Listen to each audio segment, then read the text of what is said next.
Paramashivoham.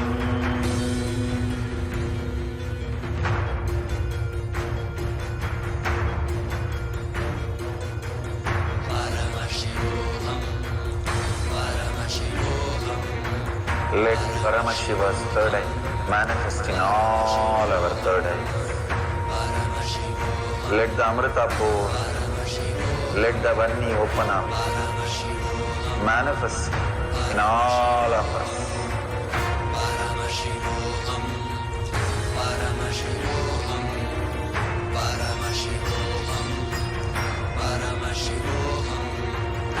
Let Paramashiva overflow, manifest the powers in all our third eyes.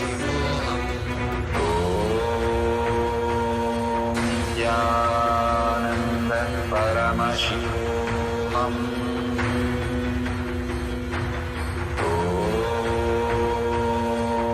Yananda Paramashivoham.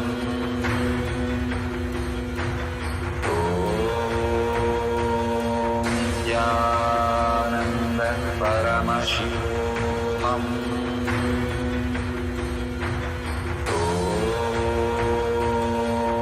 Yananda Paramashivoham. Yananda Paramashivoham.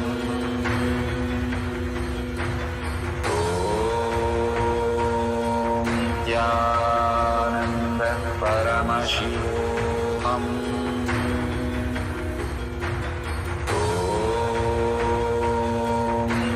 Yananda Paramashivoham.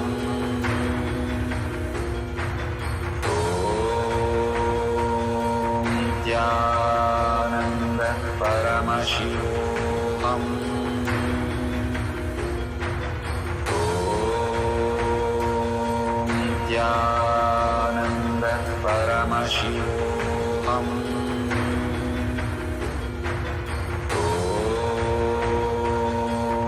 Yananda Paramashivoham.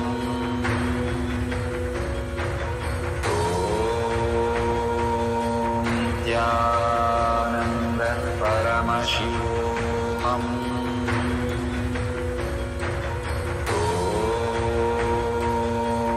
Yananda Paramashivoham.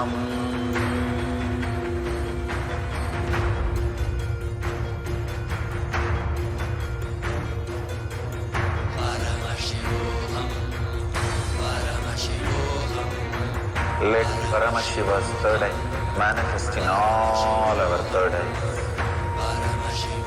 Let the Amrita pour, let the Vanni open up, manifest in all of us.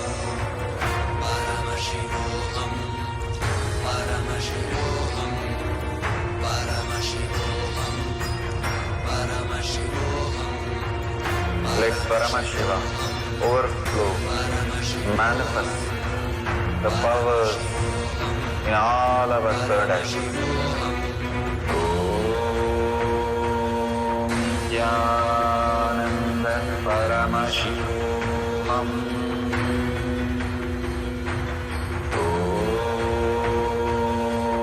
Yananda Paramashivoham.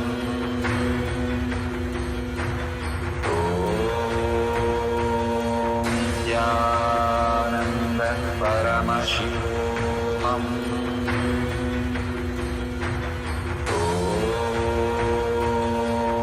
Yananda Paramashivoham.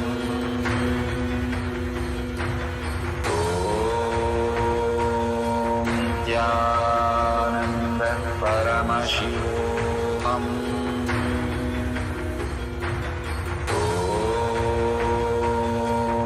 Yananda Paramashivoham.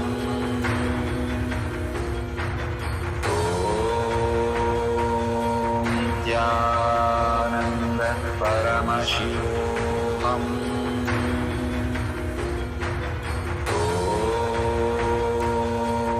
Yananda Paramashivoham.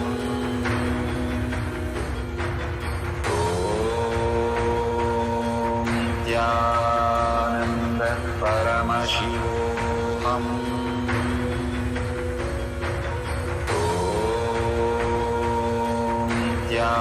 Nityananda Paramashivoham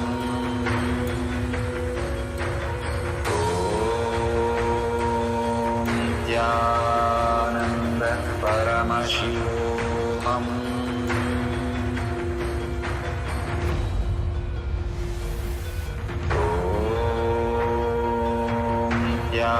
Nityananda Paramashivoham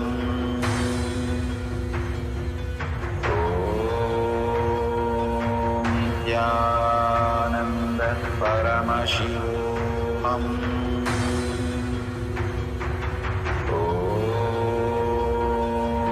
Nityananda Paramashivoham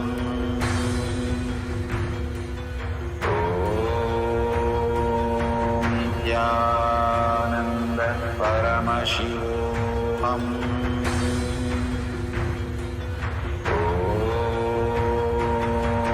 Nityananda Paramashivoham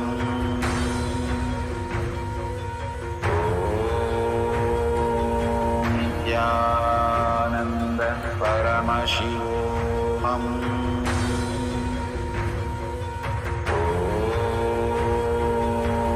Nityananda Paramashivoham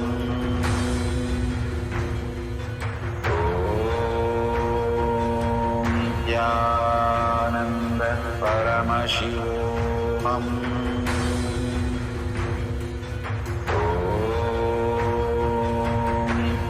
Nityananda Paramashivoham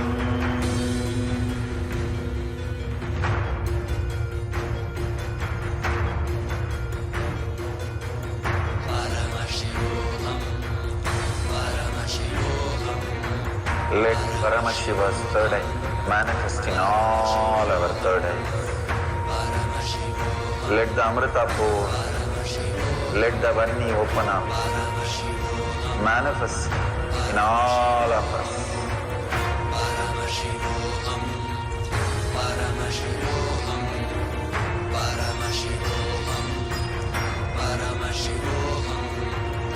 Let Paramashiva overflow, manifest the powers in all our third eyes.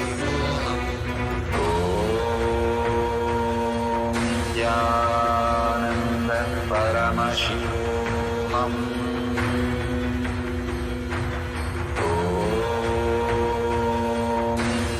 Nityananda Paramashivoham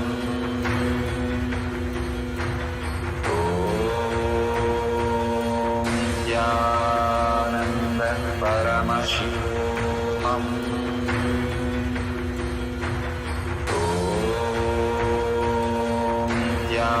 Nityananda Paramashivoham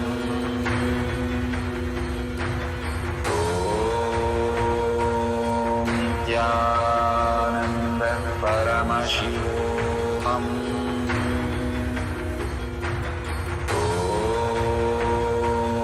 Nityananda Paramashivoham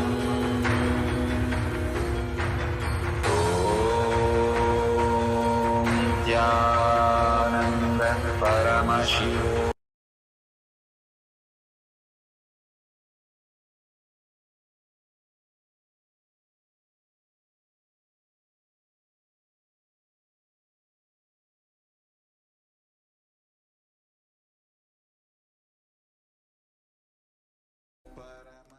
Bring your awareness to the breath.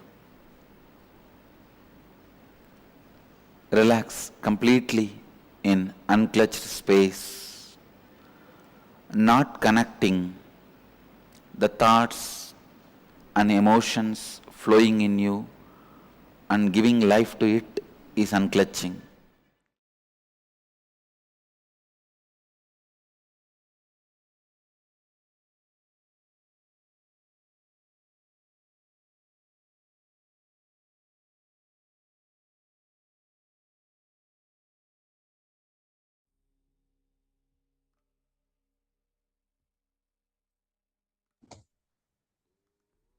Slowly, very slowly, please relax.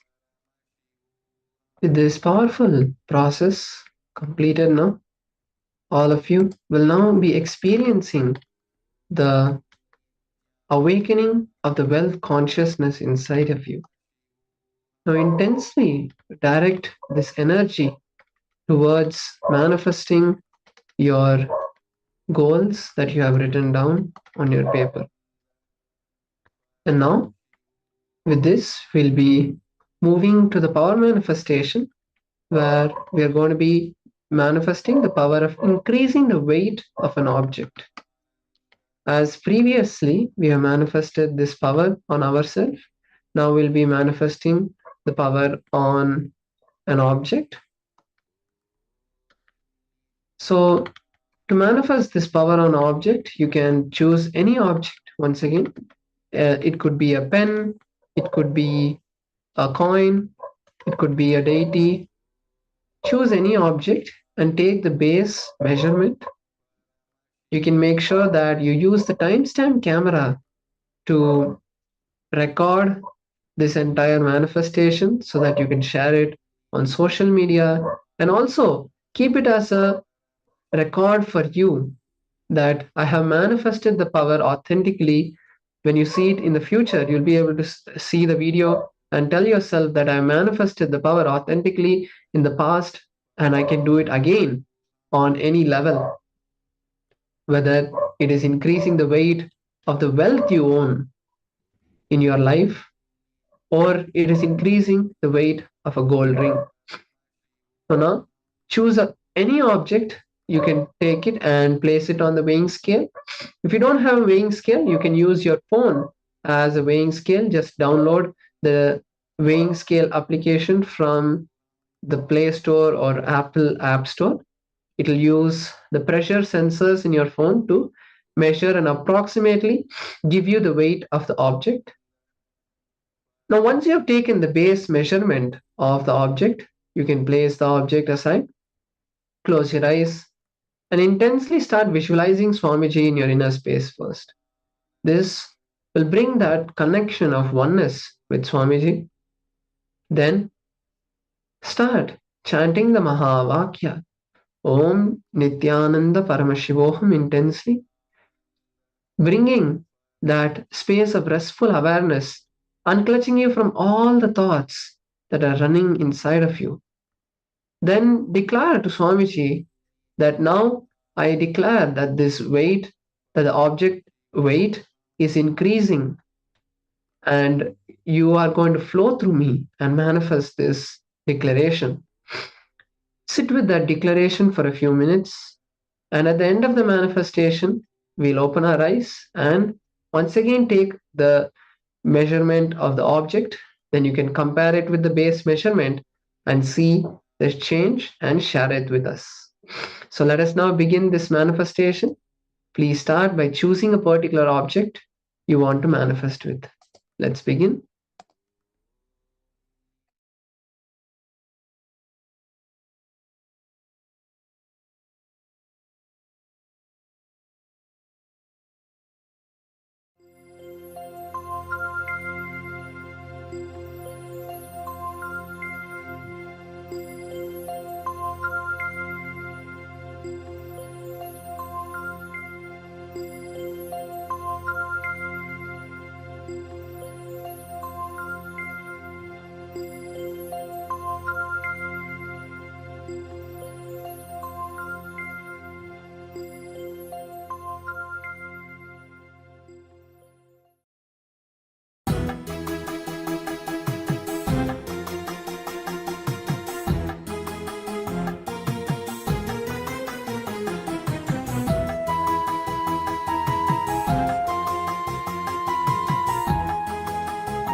ரிஷபவாகனம் பக்தர் வேண்டும் வரம் தரும் நித்யானந்தன் தரிசனம் பாதம் குருநாதன் திருப்பாதம் அதை காணும் சுபயோகம் இன்று கூடும் நித்யன் பாதம் குருநாதன் திருப்பாதம் அதை காணும் சுபயோகம் இன்று கூடும் நித்யன் தோன்றி அருள் தரும் ஸ்வர்ண ரிஷபவாகனம் பக்தர் வேண்டும் வரம் தரும் நித்யானந்தன் தரிசனம் பாதம் குருநாதன் திருப்பாதம் அதை காணும் சுபயோகம் இன்று கூடும்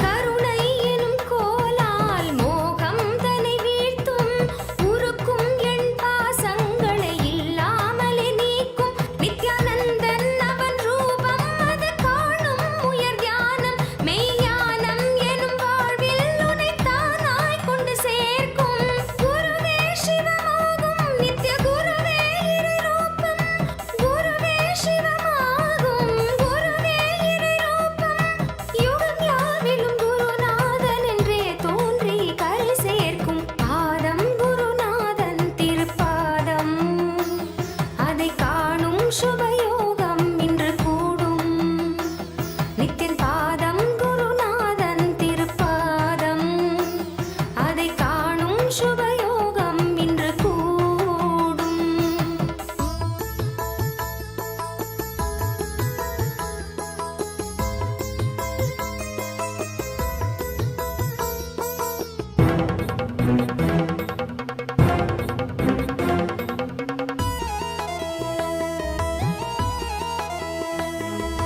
காணும் பொருள் யாவிலும் நித்தியன் ரூபம் தெரிவதும் கேட்கும் ஒலியோ அவன் உபதேசமாவதும் காணும் பொருள் யாவிலும் நித்தியன் ரூபம் தெரிவதும் கேட்கும் ஒலியோ அவன் உபதேசமாவதும் பிறவி கொண்டதன் பொருள் யாவும் உணர்த்திடும் ஜீவன் முக்தனாய் நம்மை வாழ வைத்திடும் ரிஷபவாகனத்தில் நித்யானந்தன் தரிசனம் உயிர் யாவையுமே வேறென்ன வேண்டிடும் பாதம் குருநாதன் திருப்பாதம் அதை காணும் சுபயோகம் இன்று கூடும் நித்யன் பாதம் குருநாதன் திருப்பாதம் அதை காணும் சுபயோகம் இன்று கூடும் நித்யன் தோன்றி அருள் தரும் ஸ்வர்ண ரிஷபவாகனம்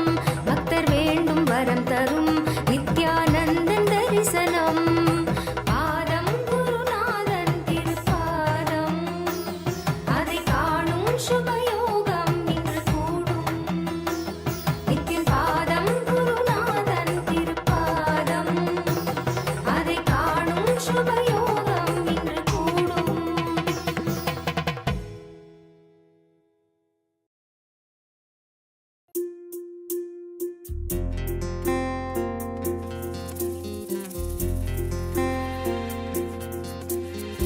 ஆதிசிவன் ஆதி அந்தமில்லாதொரு ஜோதி வடிவமாய் வந்து நின்றார் ஆதிசிவன் ஆதி அந்தமில்லாதொரு ஜோதி வடிவமாய் வந்து நின்றார் ஐந்தோழில் செய்தொழித்தான் அந்த வருத்தம் தீர்த்திட உலகம் வந்தான் அக்கைக்கு தீக்கைகள் அளித்திடும் போது சதாசிவன் என்னும் நினைவு கொண்டார் மாயை மக்களை மயக்கும் போது ஈசானன் தான் என்னும் நினைப்பும் கொண்டார் கண்கள் ககனம் காத்திடும் வேளையில் விட்டுருவாய் வந்து தானாய் நின்றான் ஆகாத மனிதரை அழித்திடும் வேளையில் ஆகி நின்றான் அவன் ருத்திரனான் ஆதிசிவன் ஆதி அந்தமில்லாதொரு ஜோதி வடிவமாய் வந்து நின்றான்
ஆதிசிவன் ஆதி அந்தமில்லாதொரு ஜோதி வடிவமாய் வந்து நின்றார்.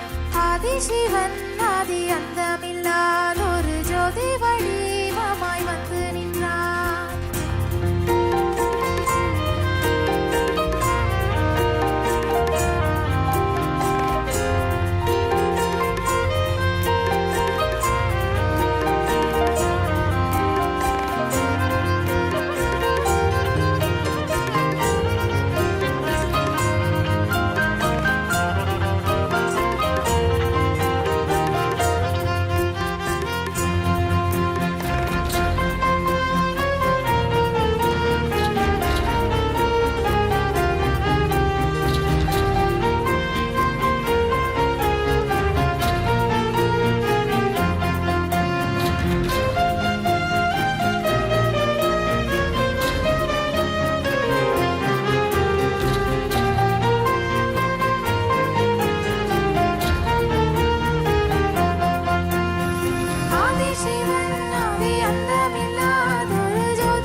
Paramashiva Nityananda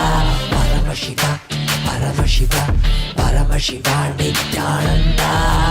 No worries, be happy intensely, enjoy life. No worries, be happy intensely, enjoy life. Enjoy every moment of life with pure excitement. Always auspicious, always right strategic planning. Ultimate experience every moment.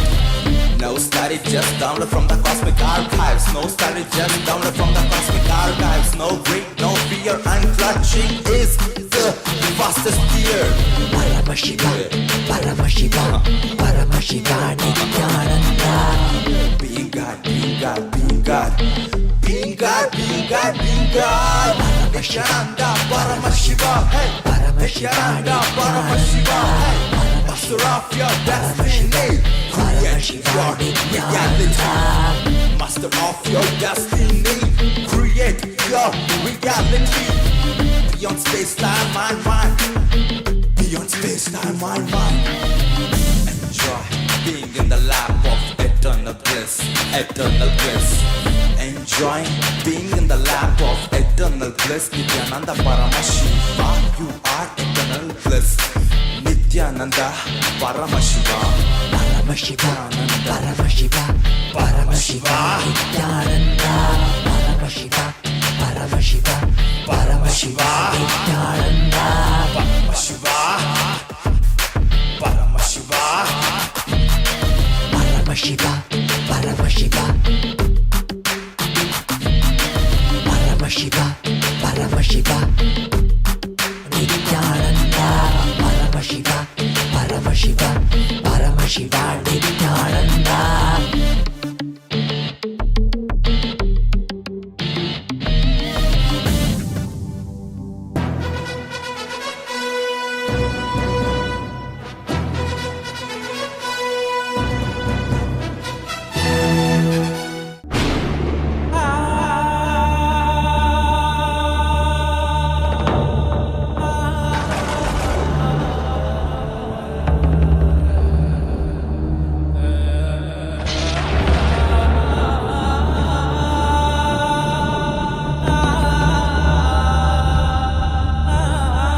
नीलकण्ठाय शाम्भवे अमृतेशाय सर्वाय महादेवाय ते नमः मृत्युञ्जयाय रुद्राय नीलकण्ठाय शाम्भवे अमृतेशाय सर्वाय महादेवाय ते नमः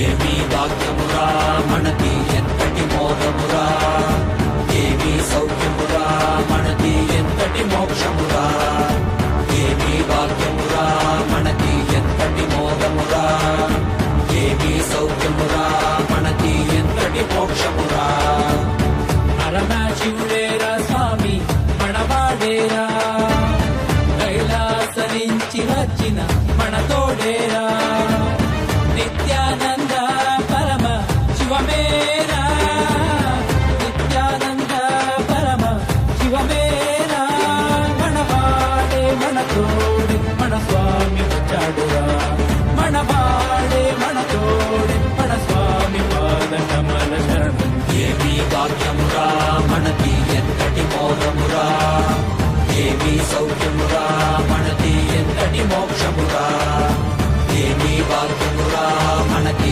ఎంతటి మోదమురా ఏమీ సౌఖ్యమురా మనకి ఎంతటి మోక్షమురా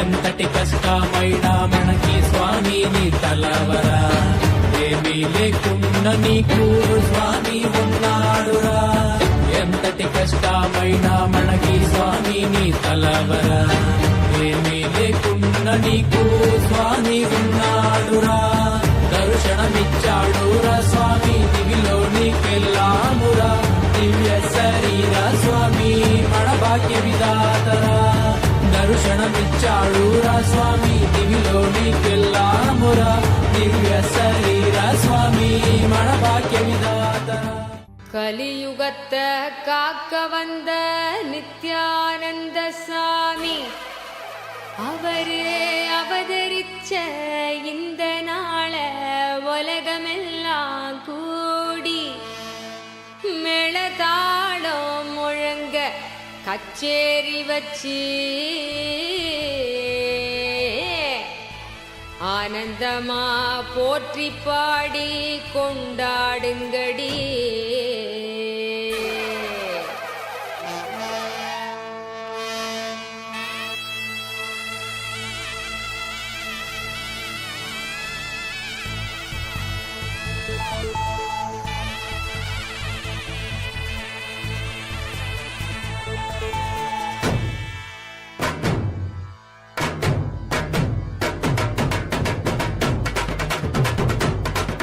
சிவனே இறங்கி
மாற்றிவிட மன எண்ணும் அந்த எண்ணும் அதை தாண்டும் நிலை காட்டிவிட சிவனே இறங்கி இந்த பூமிக்கு வந்தானடி அவனே வணங்கி இந்த நன்னால கொண்டாடடி நித்திய சிந்து சிரிப்புல பூலோகமே நித்திய ஆனந்தமாகுதடி நித்திய சொல்லும் ஒரு சொல்லு தேடி வந்த தெய்வ வாழ்க்கையும் கூடுதடி சிவனே இறங்கி இந்த பூமிக்கு வந்தானடி அவனே வணங்கி இந்த நன்னால கொண்டாடடி நித்திய சிந்து சிரிப்புள்ள பூலோகமே நித்திய ஆனந்தமாகுதடி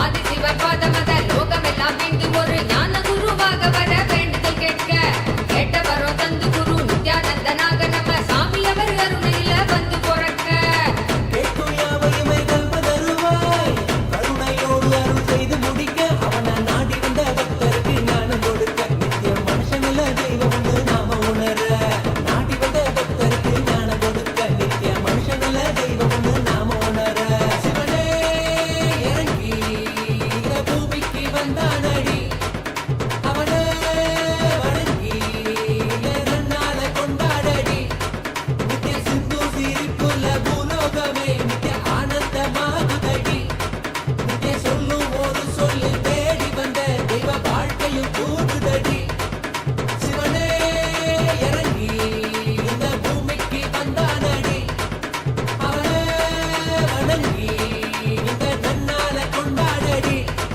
நித்திய சிந்து சிரிப்புள்ள பூலோகமே நித்திய ஆனந்தமாகுதடி நித்திய சொல்லும் ஒரு சொல்லில் தேடி வந்த தெய்வ வாழ்க்கையும் கூடுதடி சிவனே இறங்கி இந்த பூமிக்கு வந்தானடி அவனே வணங்கி இந்த நன்னால கொண்டாடடி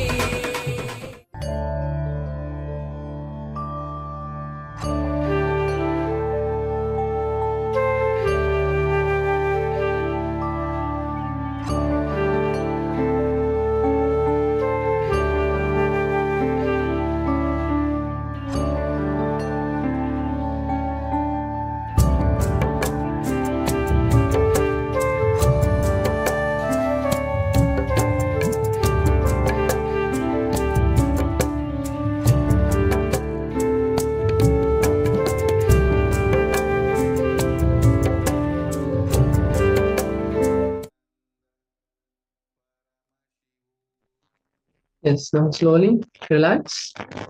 Let's take a moment to verify our manifestation.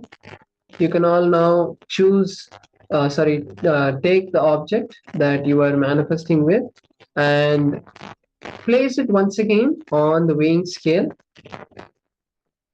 You can take your timestamp camera and once again take a picture, or if you're recording, once again record the object's weight and see the difference between the baseline measurement that you took before the manifestation and the measurement now. So let's take a few more moments to verify our manifestation. Once you verify your manifestation, you can share that in the chat and let us know how your manifestation was. Also, you can also tell us how your experience was, whether you were feeling relaxed, were you feeling thoughtless, or even if you're feeling restless and you are not able to concentrate on the manifestation, you can let us know so that we'll be able to help you in the further power manifestations and guide you to manifest the breakthrough in the power manifestation.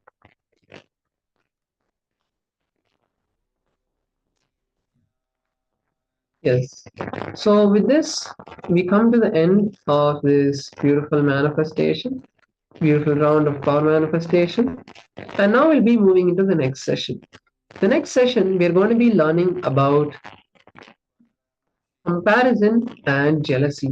How to complete with these two patterns? So I request all the participants to now be in the space of listening, as Swamiji himself is going to be teaching us this completion process with comparison and jealousy to open up our inner space and attract wealth in our life. Let's now enter into this powerful satsang.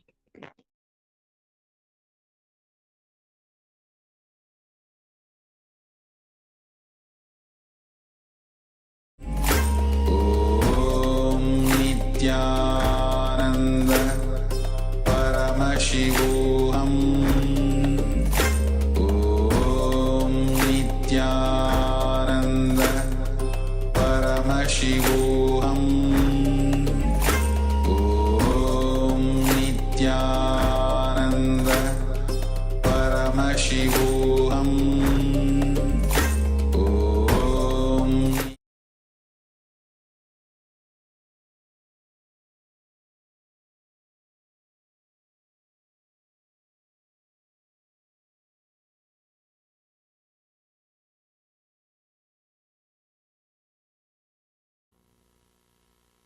The secret, the basic secret, important secret is nothing can be taken away from you which you are worthy of. For example, even if somebody dies this moment, either by accident or suicide or murder or natural death, any form of death, somebody dies this moment, the wealth they have, the love, the ability to enjoy the love, the ability to give the love, the relationships they have,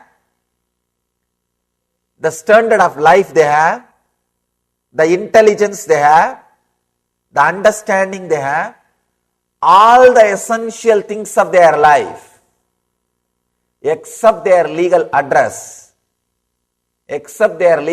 all the essential things of their life, just goes with them.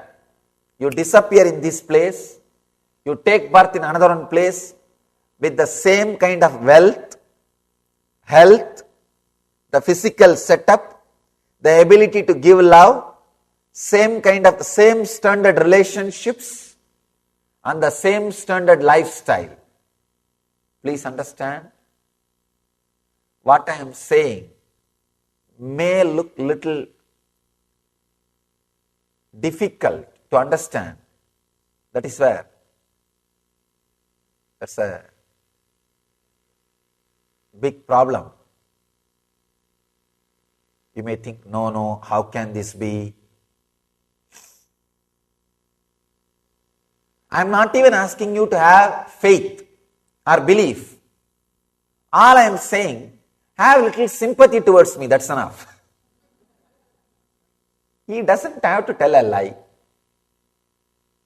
If he says there may be truth in it, just with this little sympathy, try to analyze this truth in your life. Try to see. Please understand. Whatever you are qualified, the blueprint you are carrying, you expand that only in your life. Even you try to possess more than your blueprint legally. Even if you try to have beach home in California and vacation home in Kodaikanal and beach house in Miami, everywhere, maybe your watchman will be enjoying that. You will not have time for vacation. I have seen people who are busy in buying vacation homes all over the world, do not find time for vacation. Or even if you go there, what will you be doing? In your house, you will be lying down in your couch and worrying. There, you will be lying down with your swimsuit and worrying. That's all. Nothing else. Understand? What for you are qualified? The ability to take the responsibility. If you are able, the power. See that? For how much wealth you are able to take responsibility. For how many relationships you are able to take the responsibility. How much you are able to radiate love. to how many people you are able to completely open up. These all only decides your life. The major factors of your life is your relationships, your name and fame, your wealth, your health. These are the major factors. Your blueprint carries whatever you are qualified. That qualification is what I call blueprint. Your blueprint carries your qualification. What are all the fears? First thing, first layer, fear of losing your wealth, comforts, name and fame, social status. First layer of fear, fear of losing the outer world things.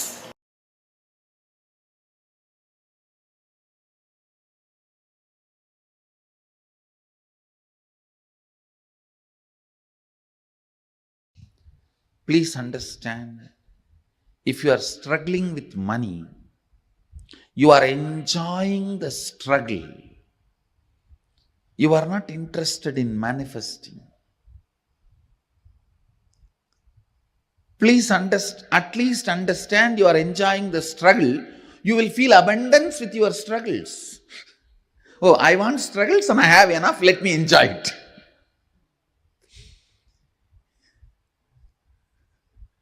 At least feel abundance. You want struggles, 2000 struggles around you, and you have 2500 struggles.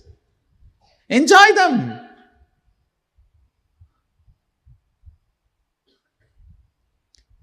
Please understand, there is no such thing as struggling with money. If you want to have struggles, you will have struggles. If you want to have money, you will have money. The people who have struggles, they want to have struggles, so they are having it. People who want to have money, they want to have money, they are having it. So, decide, you want to have struggles or you want to have money, you will have it. That clarity should come to your biomemory and muscle memory. You will have what you want. Next.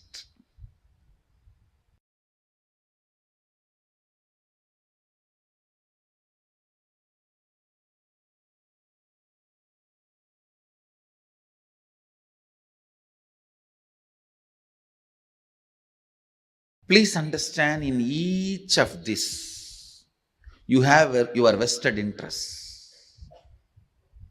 Many times, you visualize in poverty, you are free from all responsibility. You just want to be free from all responsibilities and commitment. Then you constantly visualize, entertain, cherish the poor life. When it actually lands on you, you say, no, this is not what I wanted. Without knowing what is going to come, you cherish, visualize, entertain a thought current. After you attract that, you think, oh God, I think I missed it. Please understand, universe is intelligent and compassionate. It gives you only what you ask for. Never anything else. And if you have manifested poor health, unhappy relationship, poverty, look in why you manifested. Why you manifested. And dig it out from your muscle memory and biomemory, the root patterns. Why you manifested poor health, poverty, unhappy relationships, and complete it, you will understand you always manifested only what you wanted, knowingly or unknowingly.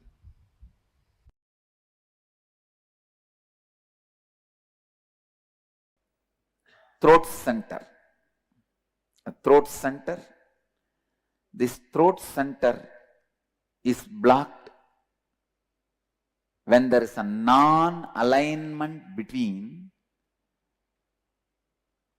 the imagination, expectation you carry about others and the others' expectation about you. Listen. When there is a non-alignment between your expectation about others and others' expectation about you, that is where the jealousy and comparison starts. Listen. You may have a superficial jealousy, superficial comparison, very superficial, like while you are driving in a Mercedes-Benz, if a BMW passes by, a superficial comparison. But those things does not affect you.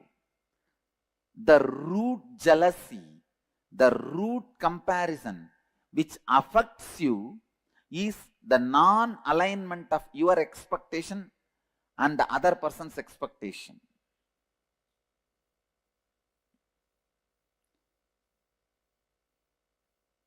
How many of you have in your life the non-alignment between your expectation towards them and their expectation towards you? Both of them are not in alignment. Then you have a problem in throat center. Anyakara is what you believe and project others to be for you as per your understanding. Listen. These are all like a legal definition.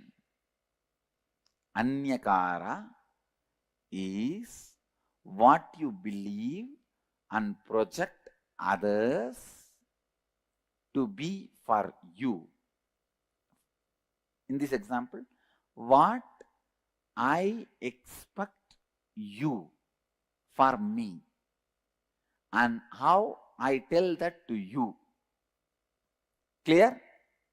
For example, now I am expecting Bhagavan to build a temple in Dallas, so I am expressing it to him. This is my Anyakara. He expects me should always honor all the words I utter and fulfill them. That is his Anyakara for about me. Clear? But now there is a non-alignment where I am fulfilling but he is not ready to fulfill. Clear? So his throat has a problem.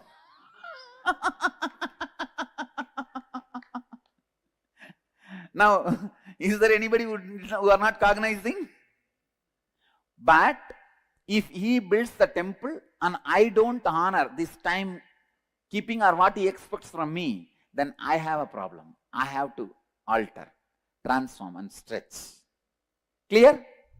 Here is a volunteer. What that volunteer expects from me is Anyakara about me. What I expect from him is Anyakara, my Anyakara for him. Clear? If I fulfill his expectation and he does not fulfill my expectation, his Vishuddhi has a problem. If he fulfills my expectation and I don't fulfill, my Vishuddhi has a problem. Clear? So always be stretching, fulfilling everybody's Anyakara with whom your life is involved. Clear? Still anybody? Not clear? Come on, come to the mic. If you complete that, you cannot fulfill his expectation, then... yes, if you complete it, then no problem. Then no problem. No problem. Even then, you are not expressing your capacity. You are integrated, but not authentic. Understand? Now you will see. You will flourish in your business. You will flourish in your job. You will flourish in your relationships. In everything you will see, because you have decided not to give up on you. Understand? You have decided not to give up on you. Understand? You saw the live demonstration of somebody opening their Vishuddhi center. When he said he will not, his Vishuddhi was locked. The moment he decided he is going to do, his Vishuddhi opens. So I tell you, not giving upon you and others is the way to open the Vishuddhi. Don't give up on people. I demonstrated, I don't give up on him. I was very authentic with him. Even if he does not want to do, I did not force him. I just left it. But I am not going to give up on him. I am going to wait. I'll wait. And see to it, he realizes sometime. When I carry that cognition, I am going to wait. Immediately, he realizes.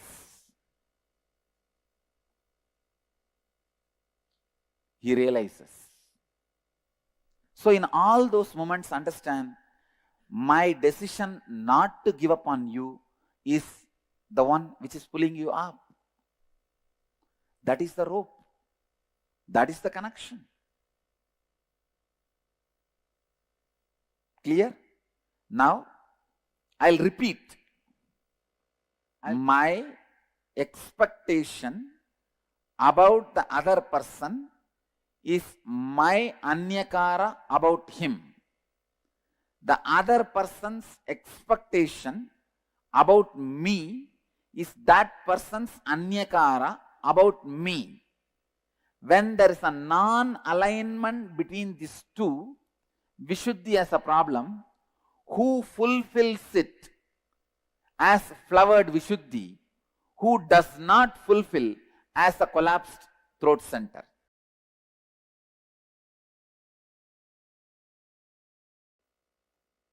Please understand, I am talking a practical science. Listen.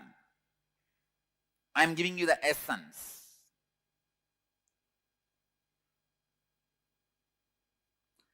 Whenever there is an inauthenticity in anyakara, you end constantly comparing yourself and your life with others.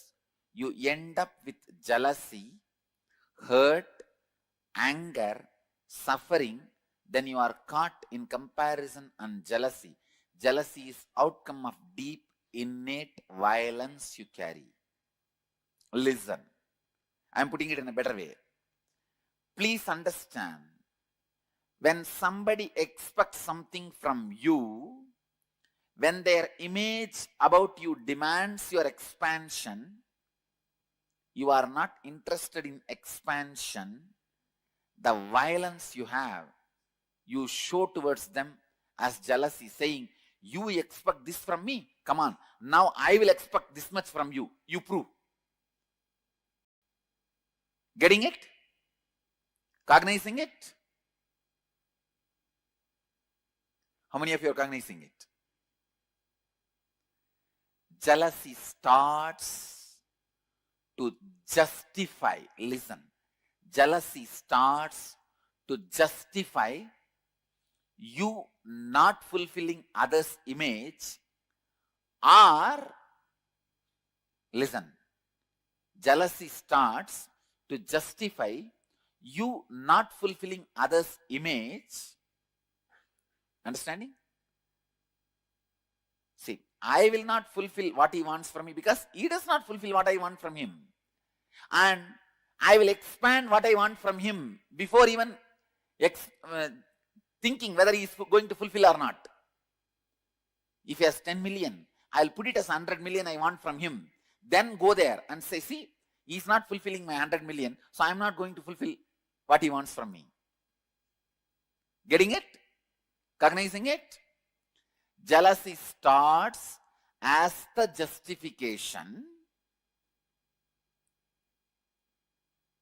Clear?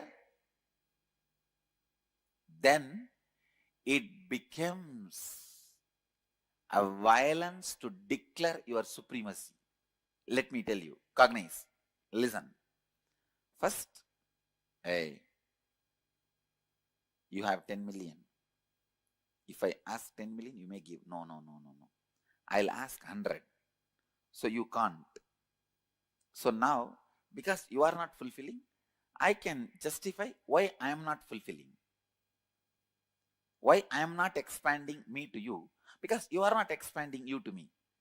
As a justification, jealousy starts. Then you have justified to many people that why you are jealous. Why you are jealous. Why you are jealous.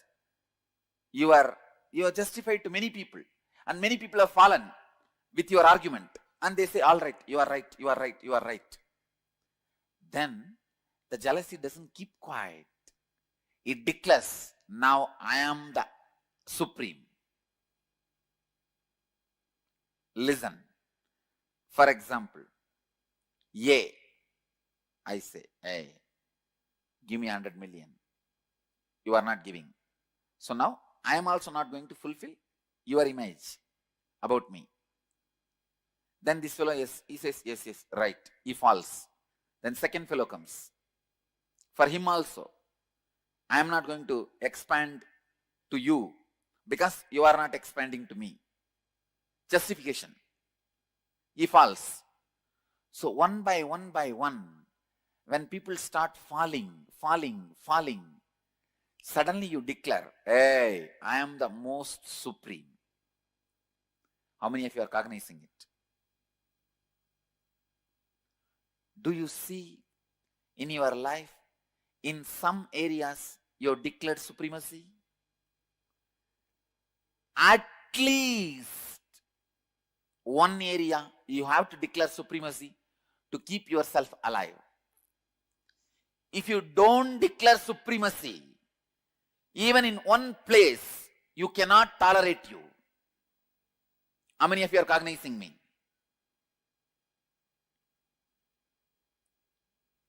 Clear? Where you declared supremacy is the root jealousy suffering pattern with which you are struggling. Listen, look in and verify at least 2 situations that happened in your life where you experienced jealousy and used it as a justification mechanism. Means, he is not fulfilling, why should I fulfill? I am justified. Some way. And look in and identify, write down how this jealousy became a defending mechanism, defending you from your own inauthenticity. When you are not coming for morning yoga, you say everyone is not coming, then what is the wrong? Nothing wrong. I also don't need to come. This is the level of the human awareness. I tell you, even the collective consciousness theory is nothing but your justification of jealousy, saying that everybody is like that only. I was also like that. And the third, look in and identify and write down how you are defending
Yes, Nityananda, and welcome back. And let's now internalize after this series of revelations on the pattern of jealousy and comparison that Swamiji has elaborated upon. And we need to understand how this is one of the major blocks to manifesting wealth in our life. Because whenever we are caught in comparison and jealousy, this root pattern will invite many other patterns. Like, for example, when we continuously compare ourselves with others, then we'll feel that naturally they have better things than we do. And so we'll start having desires towards those things, and our whole life will go into a completely wrong direction. Instead of doing what we are supposed to do, we will just run behind borrowed desires, trying to be like others, trying to be better than others. And essentially, we will end up wasting our whole life without even realizing that the root of this pattern is this comparison and jealousy. So, and also, as Swamiji said, once this pattern has settled inside us, then we'll also see that we'll be having the attitude of continuously justifying. And, like other people are not doing, so why should I do? And if we find ourselves having this pattern, there is a clear sign that the root is in the jealousy and comparison. So let's take a few moments now and reflect, look in, and complete with this pattern so that we can manifest wealth consciousness.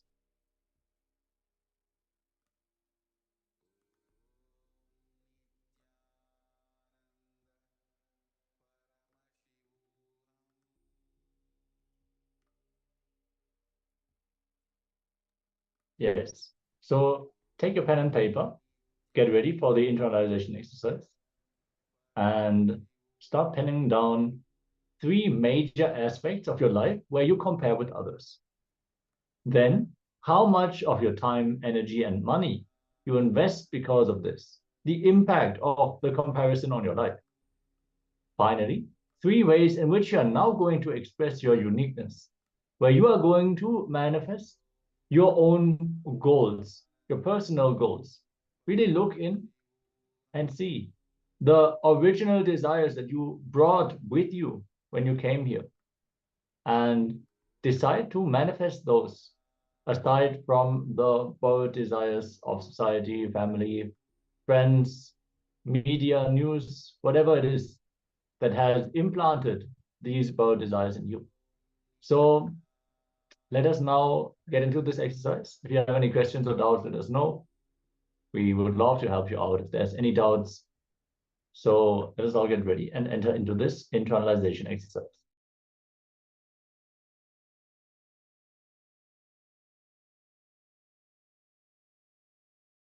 Om Nityananda Paramashivoham. Om Nityananda Paramashivoham. Om Nityananda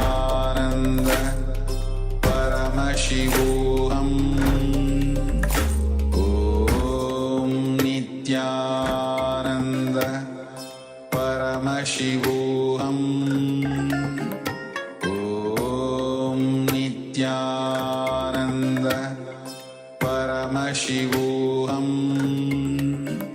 Om Nityananda.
All right. So we hope that this exercise was insightful, that you are able to trace the root of the comparison and jealousy and how the patterns of justifying, based on what other people do, that you're able to gain clarity about the play of all these patterns in your life. And you'll see that once you complete with this, you will regain so much of energy and clarity about what is your own purpose, your own uniqueness. And even if you are, in the world, making money, seeing so many people around you, you will never get deluded by the success of others or about what other people do. Just focus on your own task, on your own path until you manifest it. So if you have any question or doubt, anything that you'd like to ask or share about this session, you can let us know. And otherwise, let us now move into a meditation that will be on activating the Vishuddhi chakra. So as you may probably know, the Vishuddhi chakra is blocked by comparison and jealousy. And it is connected to your own uniqueness, to expressing your own uniqueness and creativity, peak energy. So when we heal the Vishuddhi chakra, we will regain all of this, regain our ability to express our authentic selves. So here we'll be guided by Swamiji in this meditation. So invite all of you to prepare yourself and sit, be comfortable, be prepared for meditation, and take the arrangements that you need before we start so that you won't be disturbed during the meditation itself. And when you are ready, sit with your head, neck, and spine in a straight line. And let us enter into this Vishuddhi chakra meditation with Swamiji. Now let us enter into the Vishuddhi chakra. Vishuddhi means which is beyond Shuddhi. Shuddhi means purification. Ashuddhi means impure. Shuddha means which is pure. Ashuddha means which is impure. Vishuddha means which is beyond pure and impurity, which cannot be contaminated at all.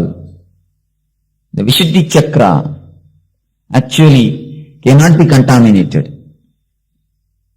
It is always full of energy and life. Only we cover it with some ideas. We try to disturb it. How? How we try to disturb it? How to clear it? We'll see in this session. Jealousy and comparison that locks, disturbs the Vishuddhi chakra. When you are accepting and understanding your own uniqueness, when you are not comparing yourself with others, when you are not jealous about others, this chakra opens. Let us enter into the idea, comparison. What is comparison? Comparing with others. Comparing with the neighbors, comparing with the nearby person, comparing with colleague, comparing with brothers, comparing between family people. Let us enter what are all the major aspects which creates or destroys our life. The major things in our life. Money, one thing. Let us go for some more ideas. What are the major things which affects our life? Money. One by one. Money. That is what luxury comes under money. Okay. Health. Okay. Ambition also comes under money. If money is there. Position. Personality. Under the word personality, all the relationship can be brought. Beauty. See, something tangible which directly affects your lifestyle, your life method. That's what I wanted. Personality, right. Money, right. Education, right. Intellect, attitude, education, all these things come under one category. Intellect. People used to tell that I have no ego at all. The I itself is ego. I have no ego. The first word I is ego. It's a vague word. Directly you can't do anything about ego. I'll explain what is ego. Because this chakra is something to do with ego only. Let us. A direct word ego, people we feel get frightened. If I say that you have to kill the ego or drop the ego, immediately they drop me instead of dropping the ego. So, I don't touch the word ego. I go in a diplomatic way to touch the ego. Because dropping the ego is almost like an operation. It should be done in a diplomatic way. One thing, money. Next, name and fame. Power, name and fame. Everything comes under this title. Name and fame. Beauty. Intellect. In this four major classification, everything else can be put. Money, name and fame, intellect, beauty. This four classification. This four will do. In this four, all the other things, whatever you say, the education, everything can be classified under this four category. These four things are the things which affects a man's life very seriously. Let us enter. What is our status in this four category? Are you a rich man? Are you a poor man?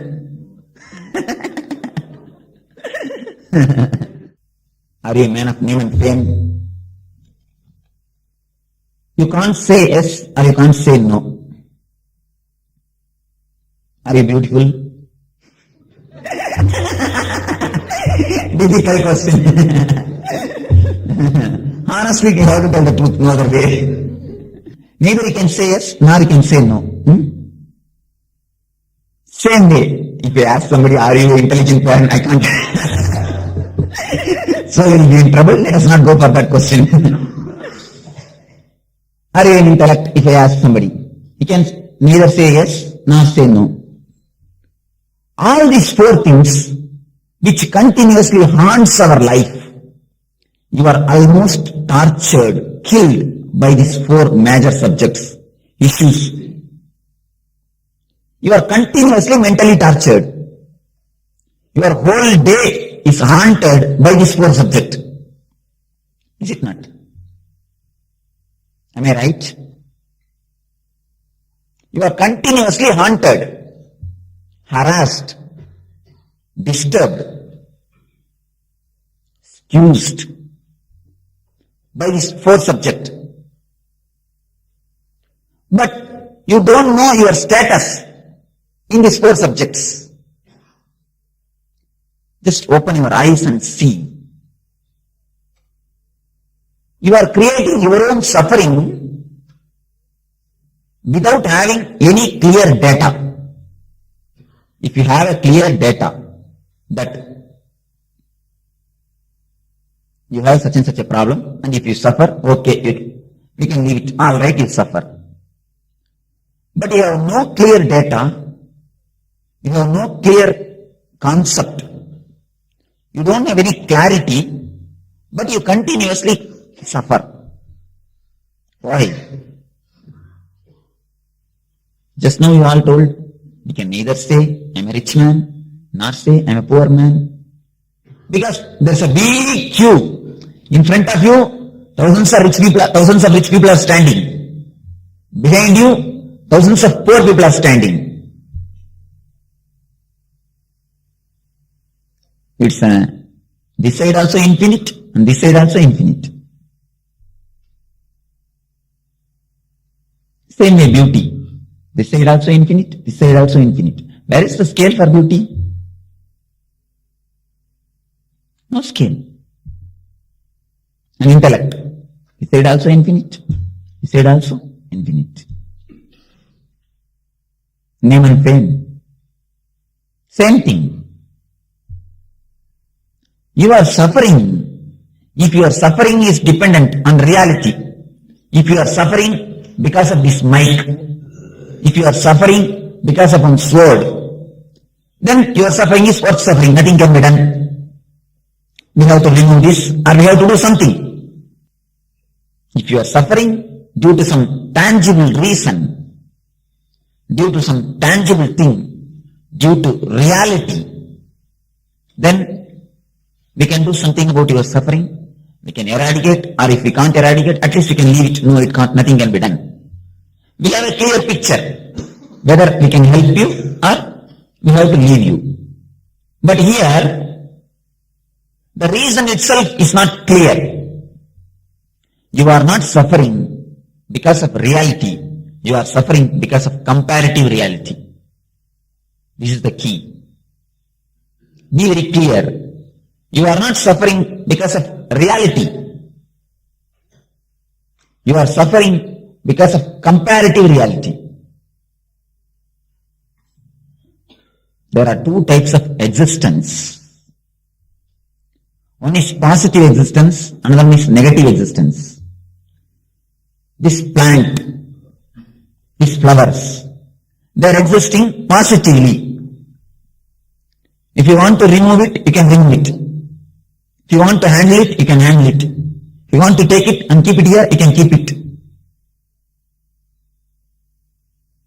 But the darkness which is inside the room, that is negatively existing. Can you do something about the darkness? If you want to remove the darkness, can you remove the darkness? Can you handle the darkness? No. Just like a darkness negatively existing, your comparative reality, suffering also, is a negative existence. You can't do anything. If you want to remove the darkness, you have to throw light. Directly you can't do anything with darkness. Just like that. If you want to do something with your Vishuddhi chakra, just throw light. Just understand that you are neither rich man nor poor man. Instead of continuously looking this side, start looking this side. To satisfy yourself. To be direct. I don't say that don't grow.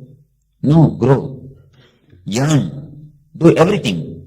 But psychologically be in a freedom. Psychologically don't be tortured. Don't get tortured. If you are continuously tortured, haunted psychologically, your work, your profession will be disturbed.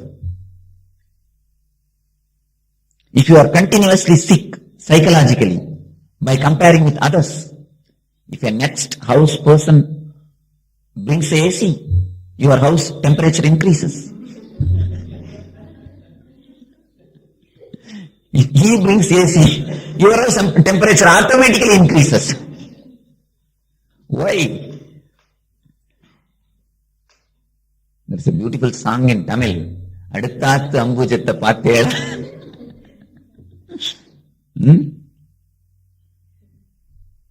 Continuous comparison. Continuous jealousy. Continuously we are trying to live others' desire. Mahavir says beautifully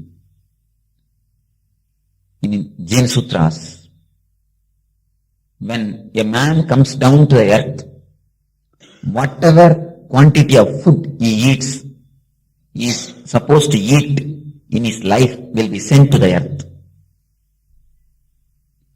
Same way, the Vedanta says, when a man comes to the earth, whatever he has to achieve in this life, the enough energy is sent along with him.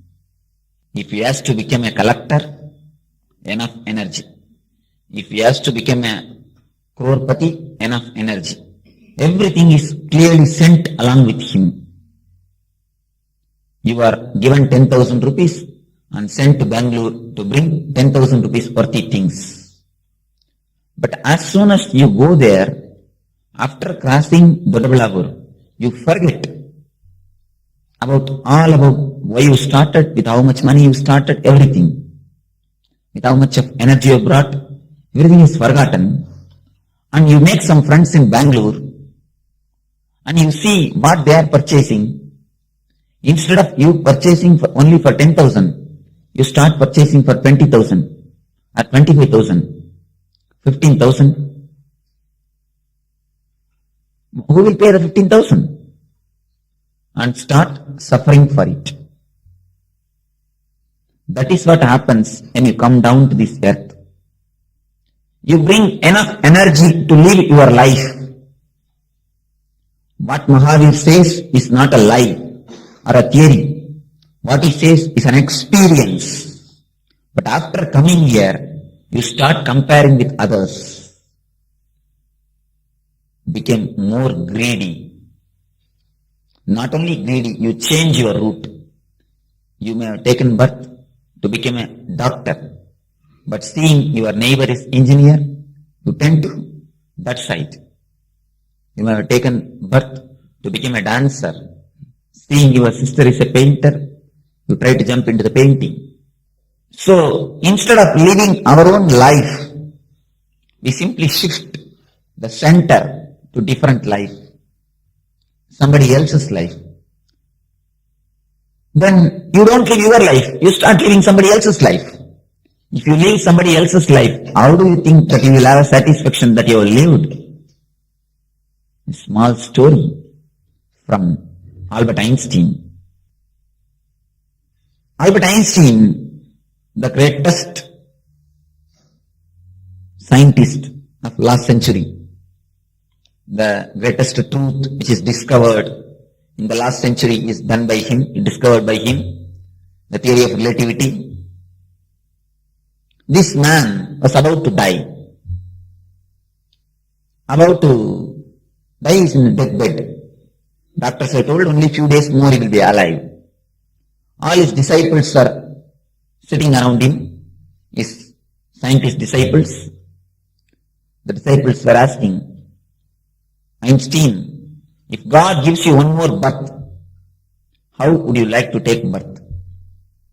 What is the birth you wanted? What way you would like to take birth? What you would have told? He told, I should take birth as a plumber, the woodworking plumber. Then scientists, the people have become simply wonderstruck, surprised. They asked, why? What happened? Why are you telling in that way? Einstein says, when I was a small boy, I wanted to become a plumber, a woodworker. In foreign, plumbers do the woodworking. In abroad, they are called wood plumbers. Here only, the name is different. People who work with wood and plumbing, wood plumbing. Anyhow, then these people asked, why? What is the reason? Then Einstein replies, when I was small, I want to become a plumber. But when I went to learn the work, when I started learning, somehow my master has beaten me. Afraid to get beatings, I ran away from there and went and fell in the hands of scientists. And somehow I became an intellectual and I did all these things. Even though I have everything outside, I have money, name and fame, whatever you call it, all the four things. Even then I have everything. I don't have the satisfaction that I have lived my life.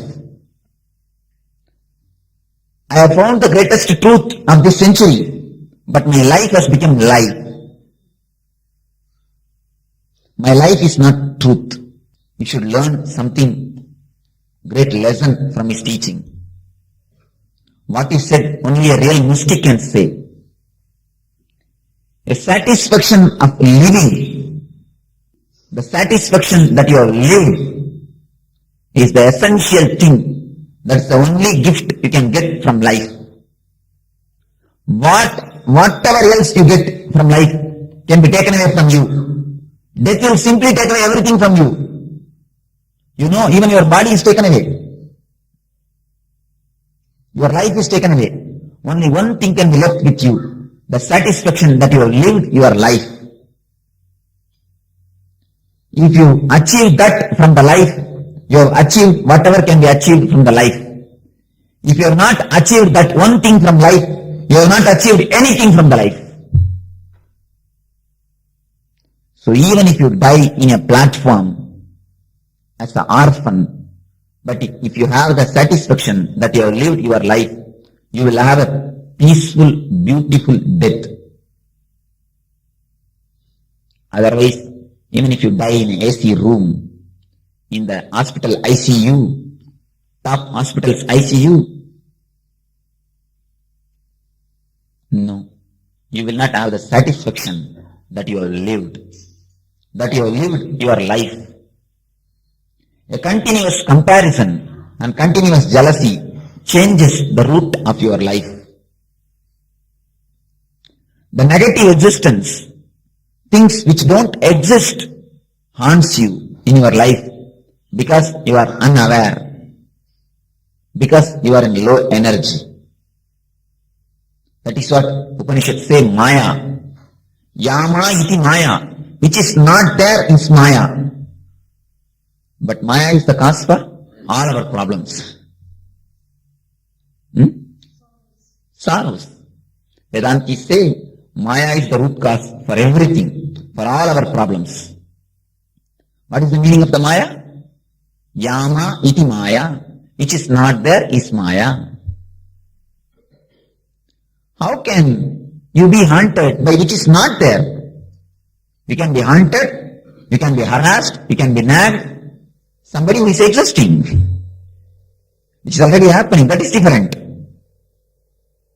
Somebody who is existing, if they nag you, it's okay.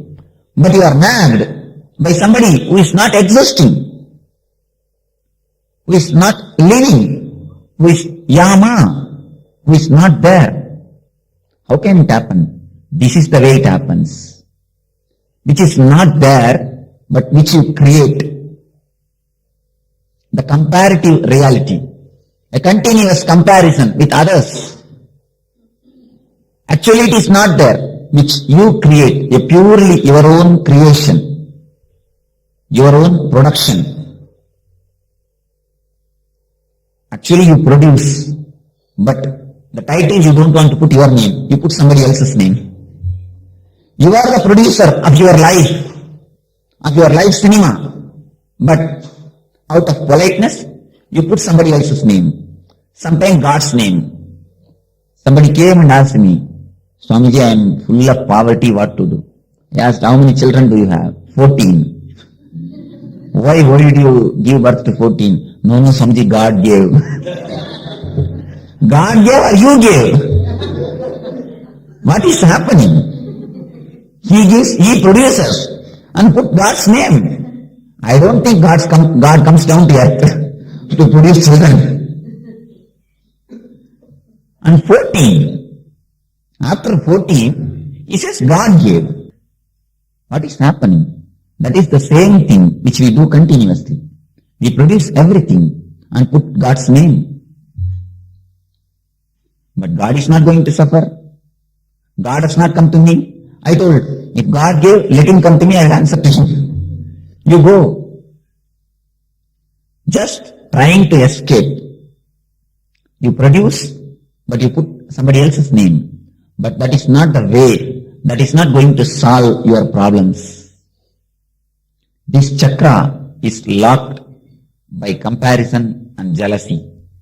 It opens, it gets unlocked by understanding your own uniqueness.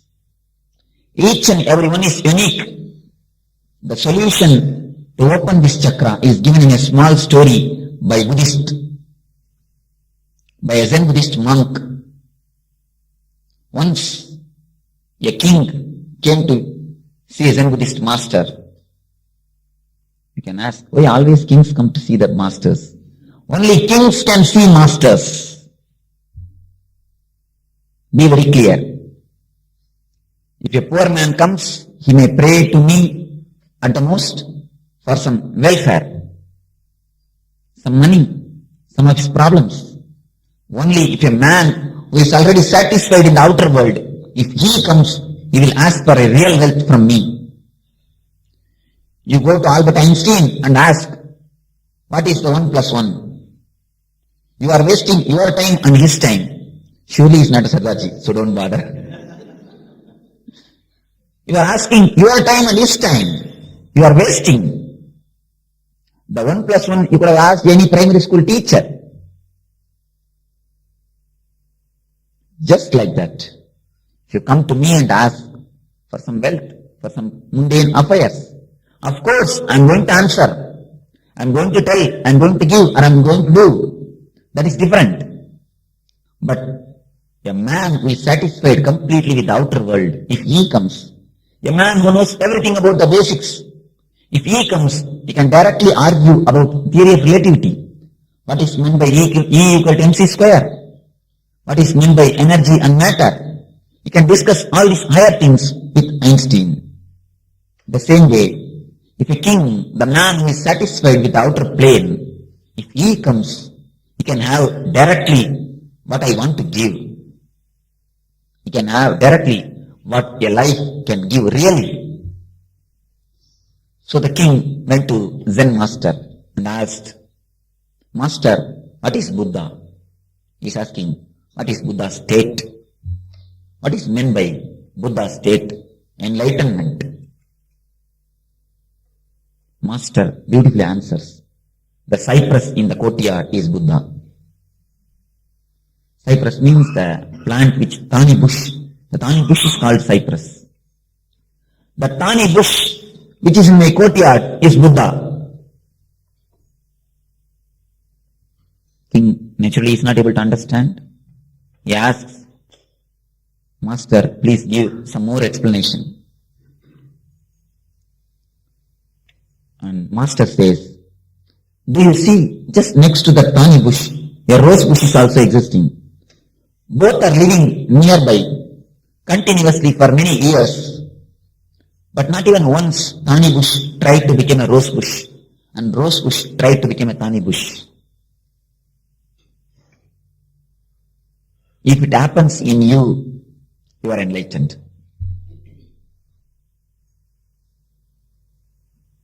Nothing else is needed. Just accepting yourself and taking the responsibility of your being is enough. If we are thani bush, oh, so many people are coming near the rose bush and enjoying it, plucking it. The rose bush is so beautiful. I could have become rose bush. If you are a rose bush, oh, so many people are continuously coming and plucking me, torturing me. I could have been thani bush. Nobody will come and touch me. I am in a safe position. Both the way, the other bank looks greener. A continuous outer vision. This, never that, never even.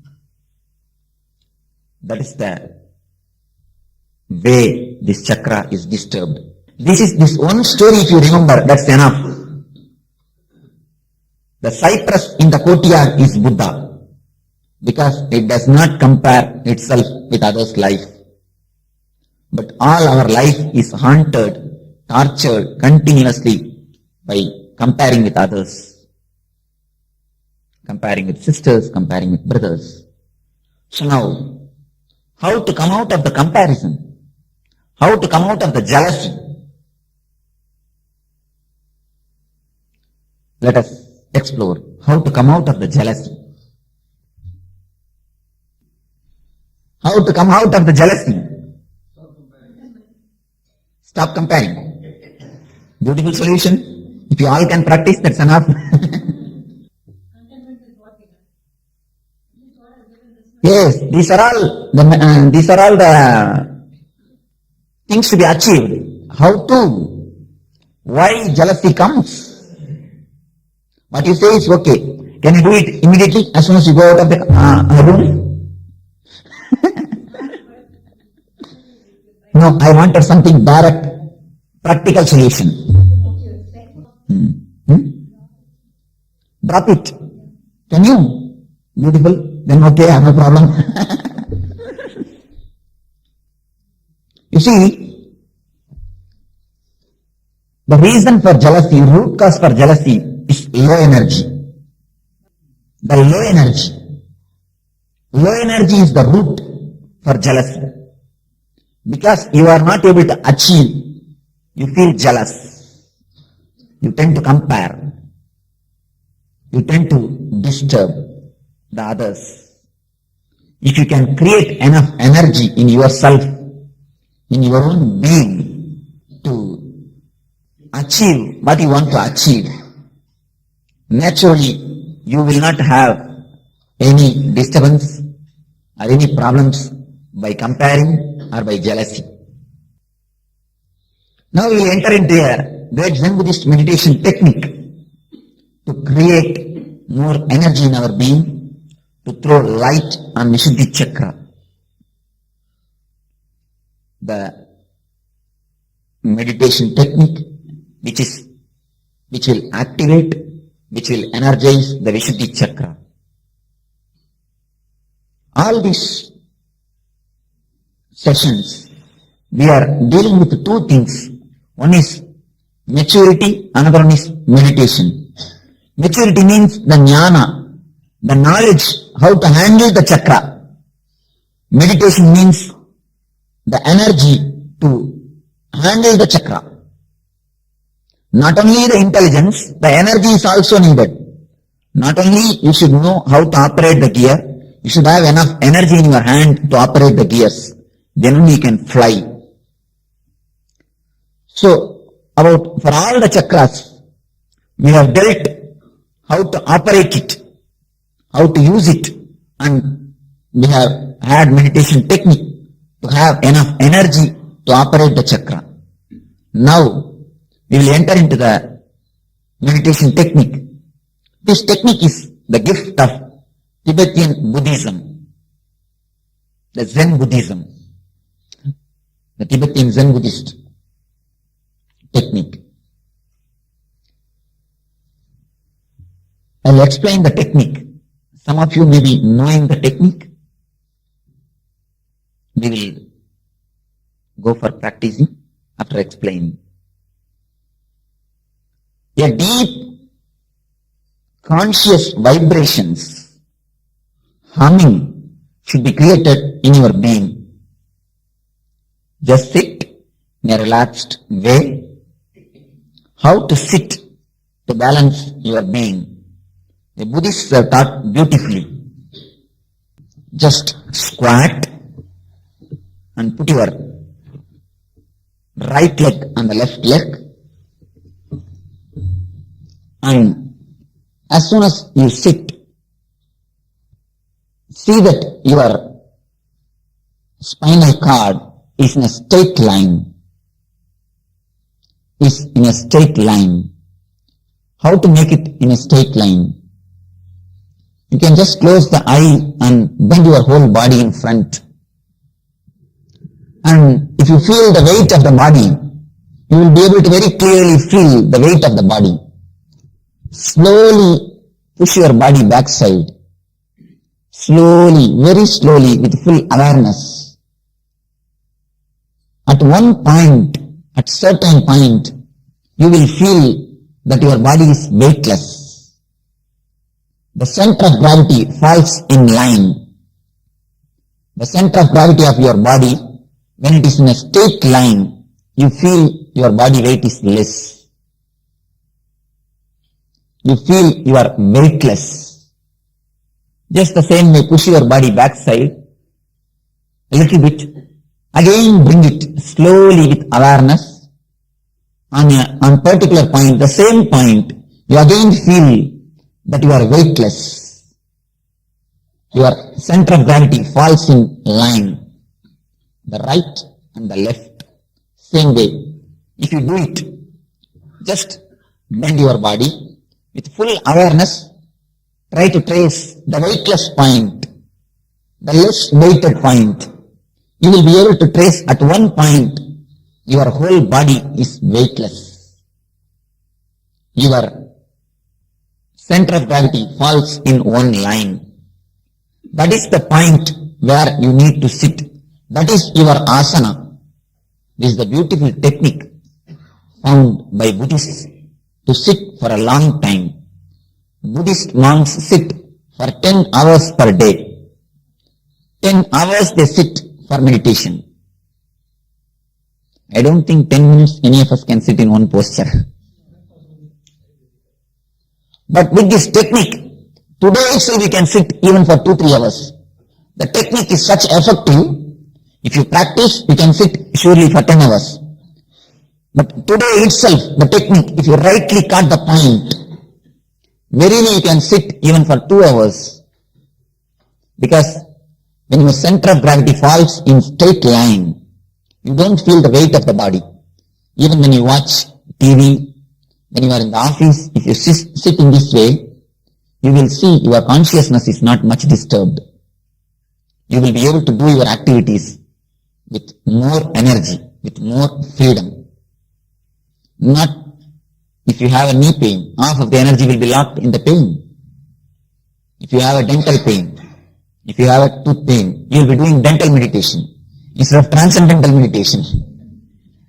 So, what will you be doing? You will not be able to do whatever you want to do. So this posture will relieve you from the body. First, you will sit and then close the eyes. When I say close the eyes, completely close the eyes. I am not telling shut your eyebrows. What we are doing in the name of closing the eyes, when we open the eyes, we see all the images. We see all the pictures. When we close the eyes, we see the same negatives inside, the images flowing. Stop seeing everything. Just close the eyes. Feel that both of your eyeballs have become like a stone. Feel that they have become a stone. When you feel that they have become a stone, the movements of eyeballs stops. Then simply you enter into the plane of no thought. Thoughts and eyeball movements are very closely related. When you stop one, the other will stop. If you stop the eyeball movement, the thought will stop. If you stop the thoughts, the eyeball movements will stop. Then once when we stop the eyeballs movement, then we will start creating a humming, a vibration. Imagine your body as a hollow tube or a hollow vessel and create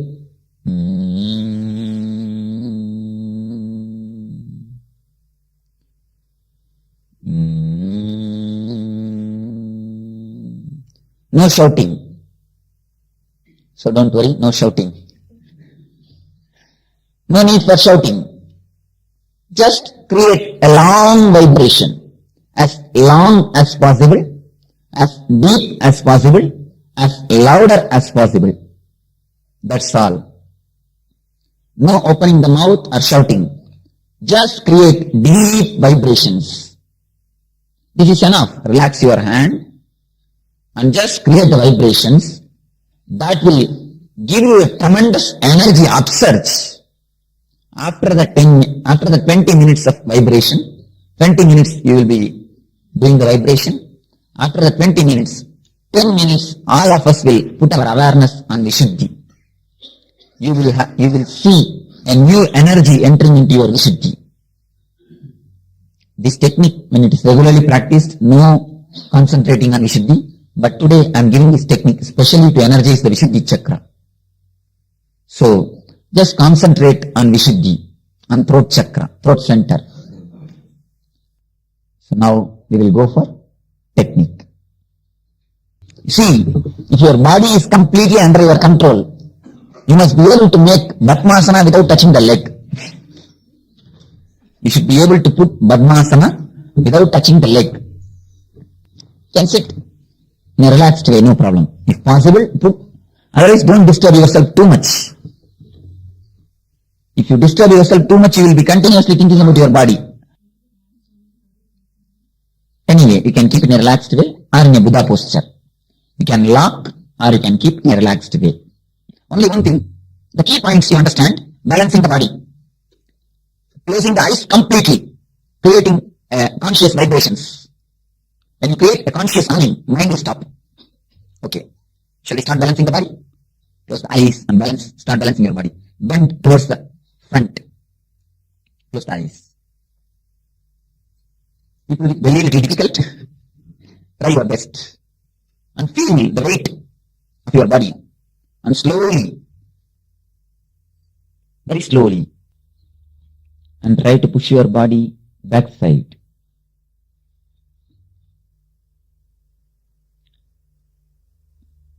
And slowly,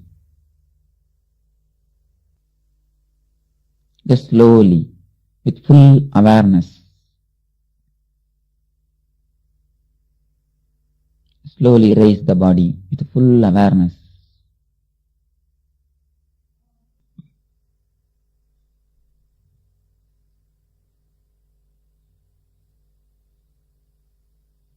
We will just bend towards right. Nicely, as much as possible, just bend. Then only you will be able to find the point. And feel how your body is pulled towards the ground.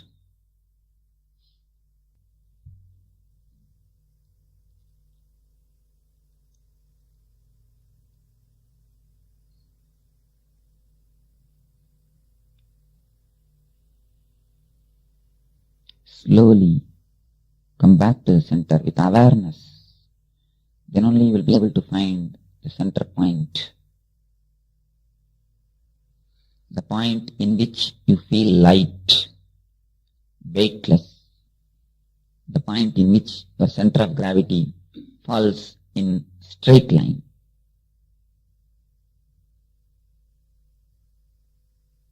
Now we shall bend towards left.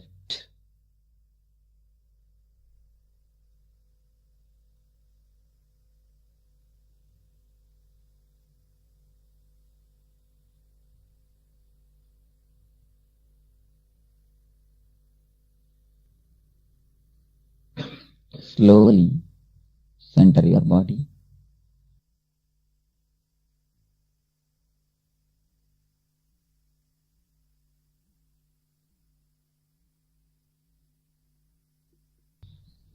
Feel your eyeballs have become stone.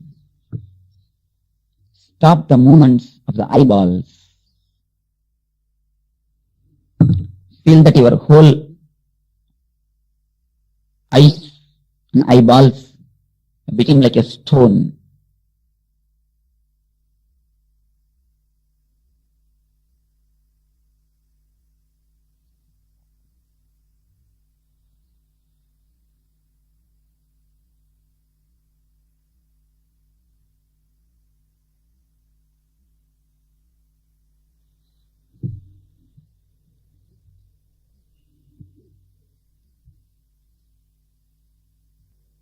Feel completely your eyes, eyeballs have become stone.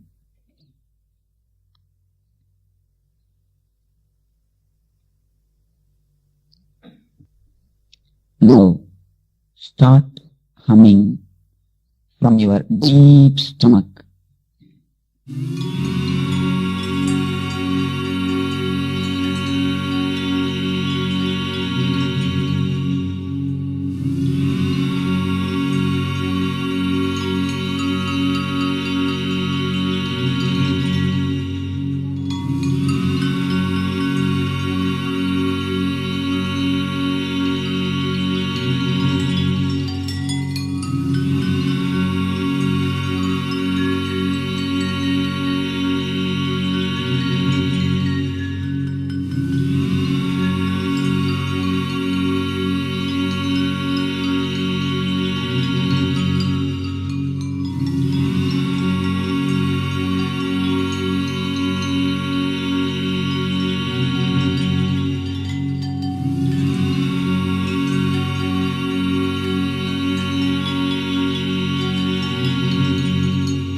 Yes, we hope that you had a powerful experience of this meditation to activate the Vishuddhi chakra. And you will see that when your Vishuddhi chakra is powerful, you will naturally start manifesting more and more wealth. Remember what we learned today? Wealth is fundamentally an extension of you. It's not just something that we need to acquire outside and struggle for. Is by your very life, you manifest wealth. So depending on the kind of inner space that we have, we will either live in abundance, surrounded with wealth, or not. And when we bring completion to these patterns of the jealousy and comparison and open our Vishuddhi chakra, naturally we will just feel empowered and we'll feel that we have high energy to fulfill our goal and our unique purpose, and we'll naturally start manifesting so much of creativity that will just reflect in wealth manifestation naturally in our life. So if this is really something that an area of your life that you really need a breakthrough in, you can consider doing this meditation even every day, at least for 21 days, and continue working further in these processes that we have discovered today. And you will definitely see that this will reflect in a breakthrough in your finances. Yes, we are now going to use these powerful cognitions, this powerful sentiment that we have awakened in us, to move on and manifest another round of the Ashtamaha Shaktis, the great 8 powers, as they have been described through the various Puranas and Itihasas. In this round, we're going to manifest the power of Garima, increasing the weight of an object. So select any small object, anything from a coin to a small figurine, any handheld object. You can even manifest it on a fruit. So just select any object and weigh the object. Determine the weight. If you have a kitchen scale, that would be optimal, so you can get precise results. If you do not have any weighing scale available, you can maybe use a weight scale estimation app that is available for your phone. You can just download from the App Store or the Google Play Store and place the object on your smart device and then have the weight estimated. Yes, then connect to Swamiji in your third eye. Visualize Swamiji's sweet smile in your inner space. Chant the Mahavakya. Om Nidyananda Paramashivoham. And from that space of oneness, the sweet feeling connection with Swamiji, declare the weight of the object should increase. If you want, you can even declare an amount by how much you want to increase the weight of the object. And simply hold the connection to Swamiji, unclutch from any thoughts, any self-doubt, self-hatred, and self-denial that comes up. Simply continuously chant Om Nityananda Paramashivoham as loud as possible. Vibrate your entire body with the Mahavakya and unclutch. There is no need for you to put any effort, since it is Swamiji who is manifesting this power to you. Just be available, just be present with a firm decision that you are going to manifest this power now. Let's begin.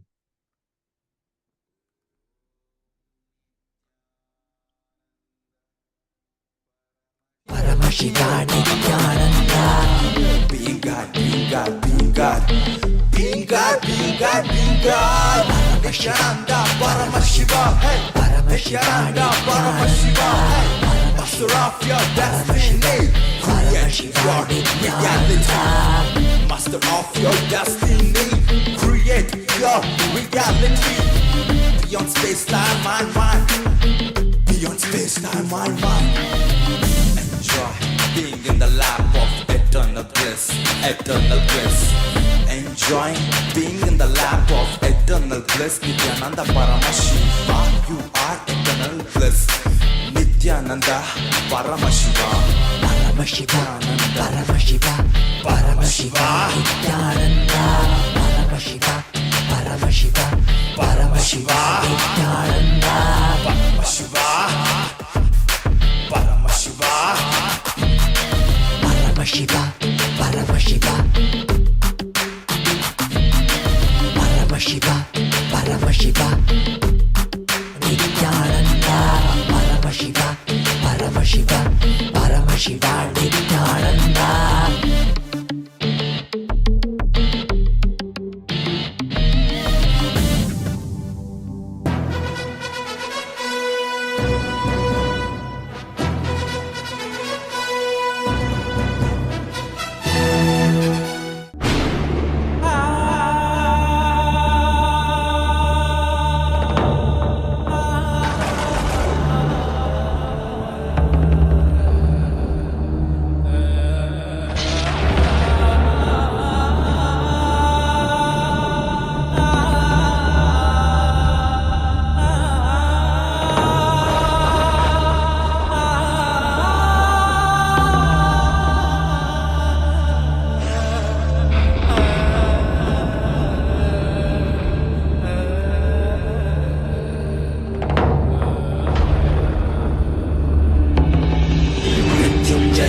रुद्राय नीलकण्ठाय शाम्भवे अमृतेशाय सर्वाय महादेवाय ते नमः।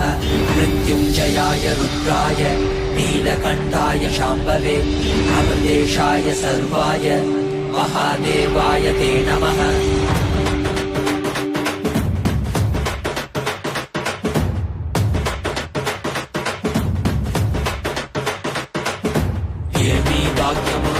మనతి ఎంతటి మోదమురా, ఏమి సౌఖ్యమురా, మనతి ఎంతటి మోక్షమురా, ఏమి భాగ్యమురా, మనతి ఎంతటి మోదమురా, ఏమి సౌఖ్యమురా, మనతి ఎంతటి మోక్షమురా.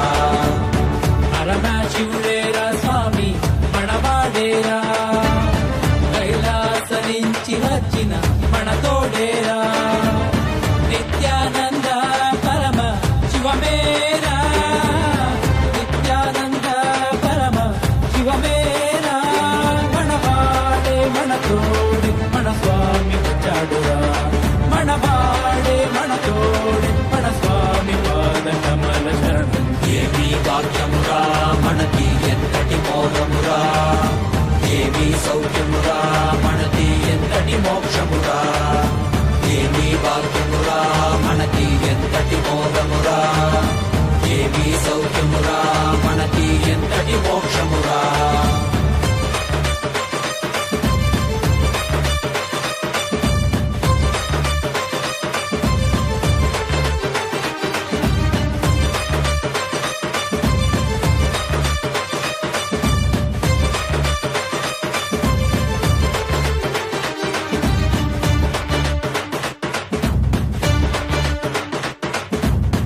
ఎంతటి కష్టమైనా మనకి స్వామి నీ తలవరా, ఏమీ లేకుండా నీకు స్వామి ఉన్నాడురా.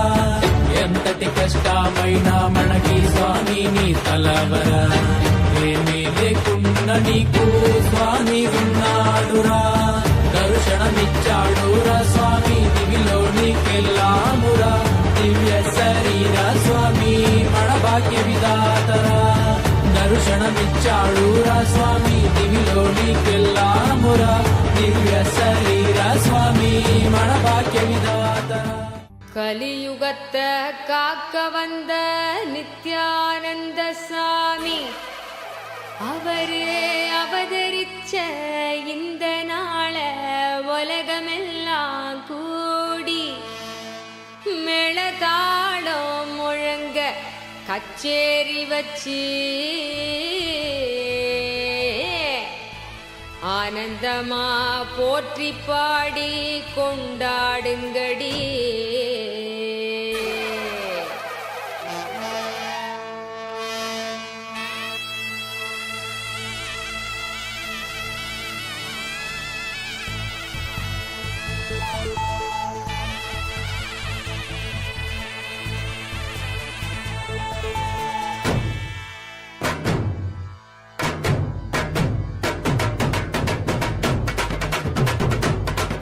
சிவனே இறங்கி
தெய்வீகமா மாற்றிவிட மன எண்ணும் அந்த எண்ணும் அதை தாண்டும் நிலை காட்டிவிட சிவனே இறங்கி இந்த பூமிக்கு வந்தானடி அவனே வணங்கி இந்த நன்னால கொண்டாடடி நித்திய சிந்து சிரிப்புல பூலோகமே நித்திய ஆனந்தமாகுதடி நித்திய சொல்லும் ஒரு சொல்லு தேடி வந்த தெய்வ வாழ்க்கையும் கூடுதடி சிவனே இறங்கி இந்த பூமிக்கு வந்தானடி அவனே வணங்கி இந்த நன்னால கொண்டாடடி நித்திய சிந்து சிரிப்புல பூலோகமே நித்திய ஆனந்தமாகுதடி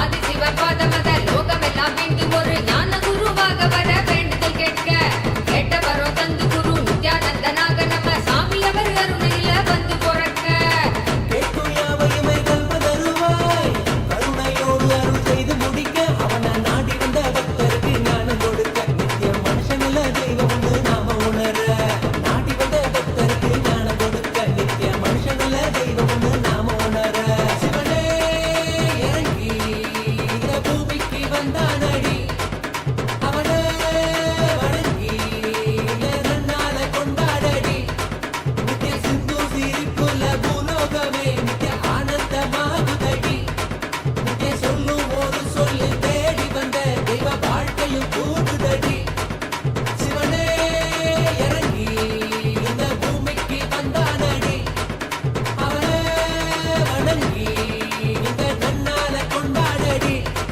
நித்திய சிந்து சிரிப்புல பூலோகமே நித்திய ஆனந்தமாகுதடி நித்திய சொல்லும் ஒரு சொல்லு தேடி வந்த தெய்வ வாழ்க்கையும் கூடுதடி சிவனே இறங்கி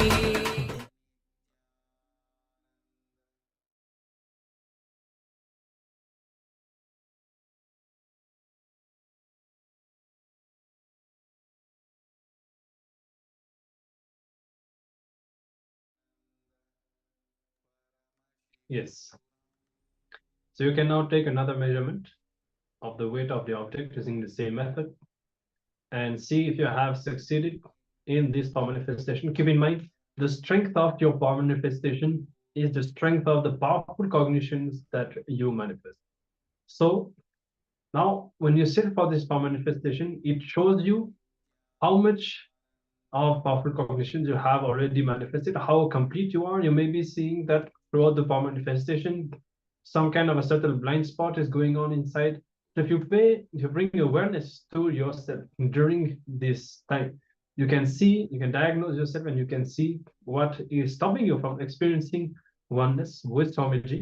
And either with a ferocious decision, you can just break it and manifest the power, or at least it can lead you to understand what is the pattern, what is the blind spot you are having, so that you can later complete with it and remove it from your inner space. So you can go ahead and you can share your power manifestation results and any experience, or even if you feel that you're not able to manifest and you'd like to be guided, you can also let us know in the Zoom chat. We'll be happy to attend. And in the meantime, we'll also be moving forward to our next session, which is going to be on the space of Vaishya. What is the inner space? What are the thought currents that help us to manifest wealth? What are the expert thought currents to manifest wealth? This is going to be the theme of this next session. So let us come to the space of listening and imbibe these truths directly from Swamiji.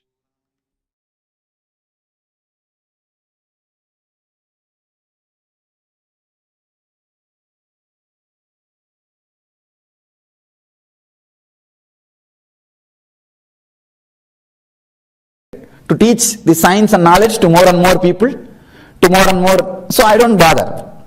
Still I have not touched dollar bill. Still I travel without touching money. All over the world, because I don't feel like handling. Anyhow, I have created wealth. I am not against wealth or I am not for wealth. All I request is to understand that should not be the first priority. Don't put that as a first priority. Life is not so bad to put wealth as a first priority. You are not that cheap to put wealth as that priority. That is what Patanjali wants us to understand by the word asteya and aparigraha. Non-stealing and living with minimum things. It takes your body to its potential. It takes your body to its peak. It takes your consciousness to its peak. First thing, yama, and next, niyama. The yama, these are the few understandings you need to go through. I think I have covered. Ahimsa means non-violent. Try to be as much non-violent as possible. Actually, non-violence will happen only if you are in high energy. So let us create energy. Instead of talking more about it, let's create more energy. If you are in low energy, everything will irritate you. Everything will irritate you. Just seeing somebody also you will be irritated. If you are in high energy, nothing will irritate you. You will just handle, you know, the life, you know everything. And so be very clear. Ahimsa, high energy. When you are actually in high energy, you just float. You never feel like doing himsa. You never feel like killing anything or destroying anybody or even giving psychological pain. Even psychological pain.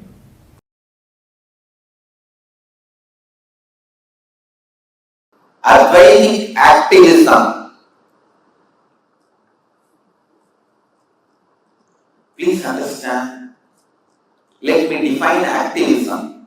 Whenever you drop your impossibility and radiate possibility, you are active. Whenever you drop impossibility and be active, whenever you radiate possibility, you are active. Please understand. Whenever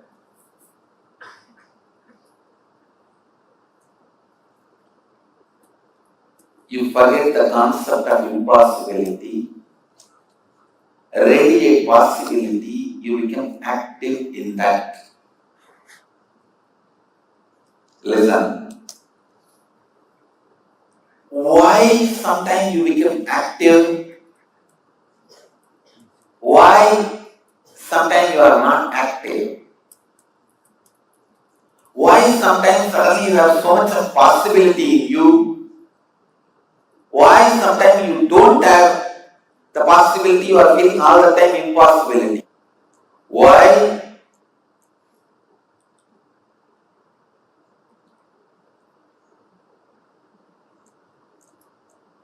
In some things you feel possible, while sometimes in some things you feel impossible. Understand, the question is not at all whether you are able or unable. Question is all about whether you feel possible or impossible, that's all. Understand, the question is not at all you are feeling about whether you are able or unable. The question is all about whether you feel possible or impossible. Your possibility is completely confused. You are Shudra, the fourth Varna.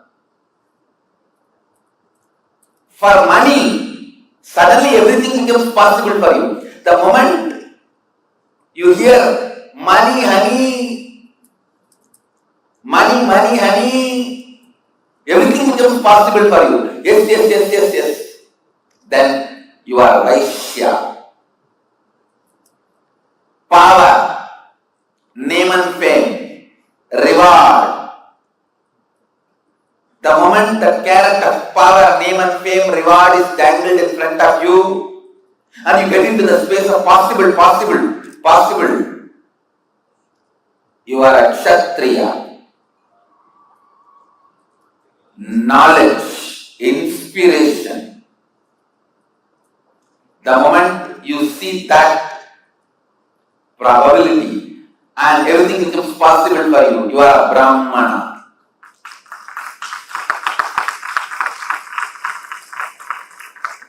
Always you experience possibility. Simply you carry the space of possibility. You are Paramahamsa, enlightened. Listen. If you are confused why, when the concept of possibility comes to you, you are Shudra. Because if you are confused, 90% of your time will be destroyed, wasted, just with impossibility. I can give you some general classification, but of course there are always exceptions. But listen, just if money or name and fame, power, only that is able to make you feel possible, you are consciously handicapped. I tell you, whatever makes you say yes, that only will make your team also say yes. Because you will attract the team exactly like you, including me. My multi-dimension only attracts people. When you achieve, see, all the people around me are completely confused. Before you become multi-dimensional, you will be thoroughly confused, which I myself went through. It is usual. But you should have the guts to go through. If you drop out, nothing can be done. If all your components are in tune with what you want to cause, you are Deva. Some of your components are struggling, but all of them are aware of what you want to be. You are Manushya. Some of your components completely declare protest, war against you and what you want to be. You are a Bhuta, ghost, demonic existence.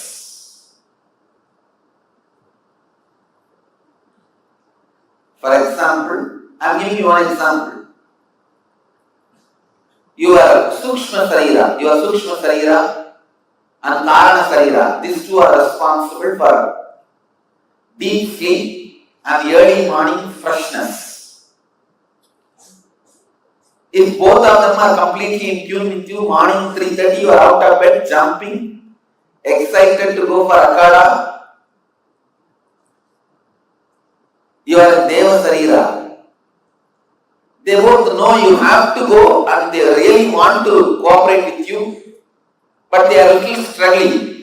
Means you get out of the bed, slowly walk and reach the Akara, and you see all the hundreds of sannyasis doing, you get the inspiration and start picking up. You are Manushya. Now, your Sukshma Sarira and Karana Sarira declare war against you. You may want to be yogi, we are not interested, and we don't want to be interested. Then your existence is demonic body, Bhuta Sarira, Mriga Sarira. Understand? Same way with integrity. If you are celebrating integrity and authenticity, you are a Deva Sarira. If you are struggling, but you know that is the goal, that has to be the life, you are struggling. Manushya Sarira. You are very clear. Authenticity, forget about it. I am not interested.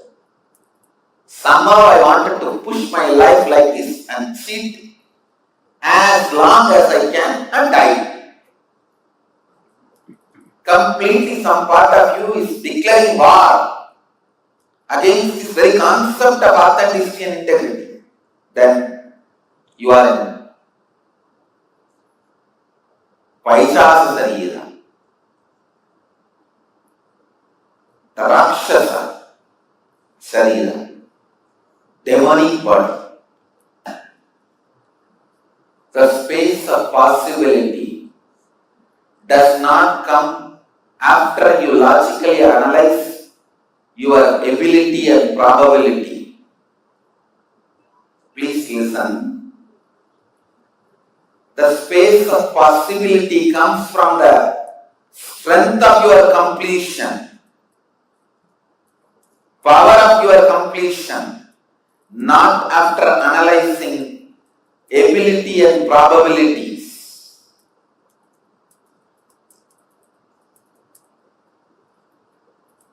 Ability and probability is the experience of logic. Possibility is the experience of consciousness. Person who functions out of abilities and probabilities will be successful when he is 90. Success is no more needed for his life. Person who works out of completion, he will start with his life. He will start his life with this experience of success. He will have success when he really needs it. Most of the CEOs have money when it is no more useful for them. Most of the successful people have honey and money when it is no more useful for them, because they were making decisions based on ability and probability. Their possibility was experienced by ability and probability. Listen, I tell you, bring the space of completion in you.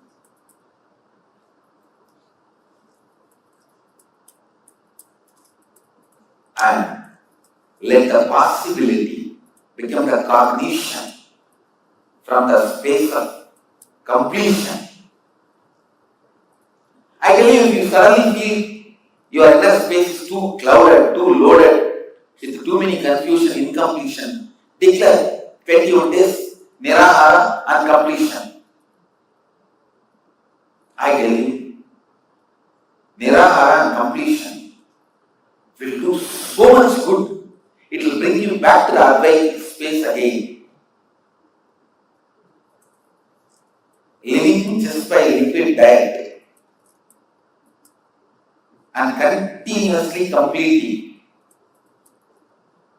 will put you back to the space of Advaitic activism.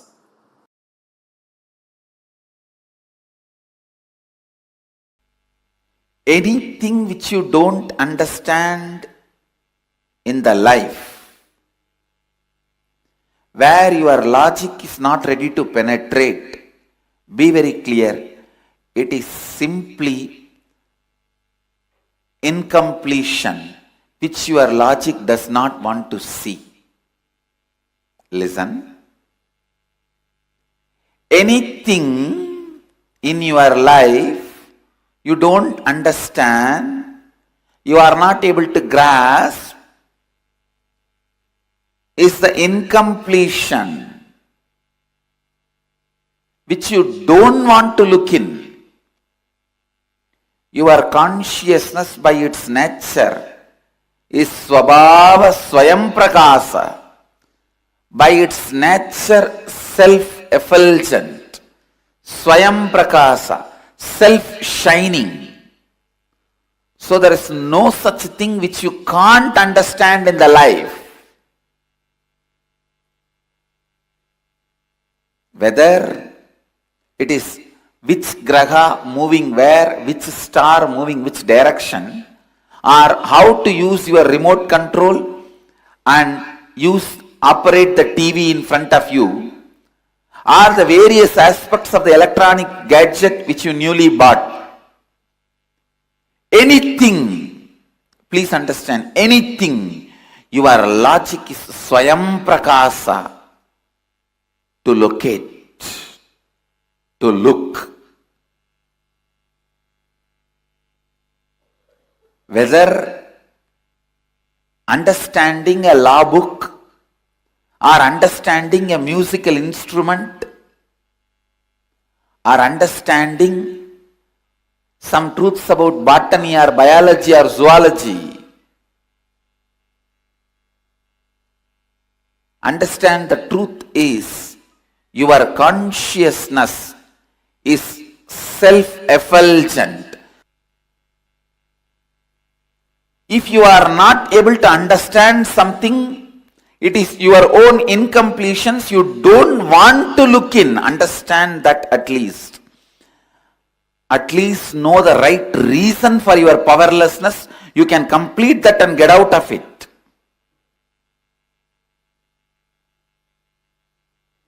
Your ignorance is not inability. It is your decision not to look into that truth. Please understand. Never label your ignorance as your inability. No. Every problem you should do a right postmortem so that we can avoid that next time.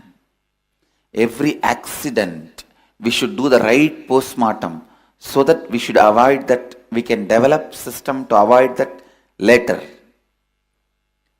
Don't say, oh, after all he is dead, what is there, leave it. No. Do postmortem and learn the lessons. Same way. Every problem you have, do postmortem and have right intelligence. Do postmortem and have right intelligence. Do postmortem and have right intelligence. Your ignorance is not your inability. It is your decision not to look in.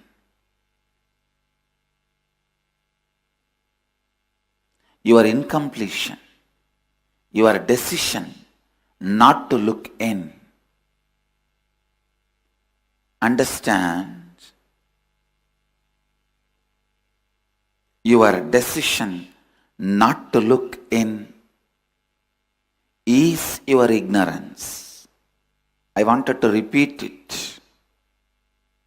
Your ignorance is your choice. At least have right understanding about your wrong understandings. If you have the right understanding about your wrong understanding, we can complete it. Why you don't want to look into something is second. But know very clearly your ignorance is the area you don't want to look in, not your inability to look in. Please understand. When you understand, there is no zone you don't want to look in. There is no incompletion. Your pure self-effulgence is fully alive and ready to look into anything and understand anything. No incompletion stops you. You are Sarvagnya. Understand, Sarvagnya does not mean he knows everything. He can know everything. Understand? the pure consciousness. When you don't have incompletion and want to look into, you can just look into any one person's brain or look through any body. Usually that is what I do. If I wanted to have knowledge about any subject, I'll pick up that book, just concentrate on the knowledge of that author, the thought trend of that author, download it, observe, and throw the rest.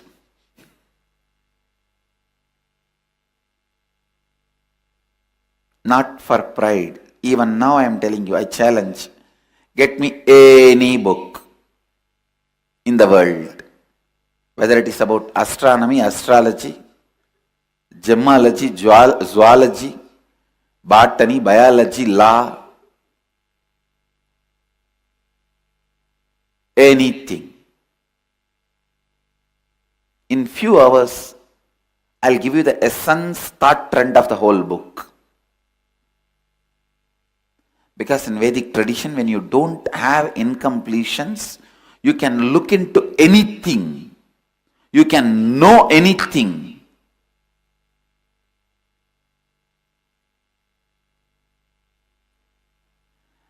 Not having incompletions to know anything is what we call sarvagnya.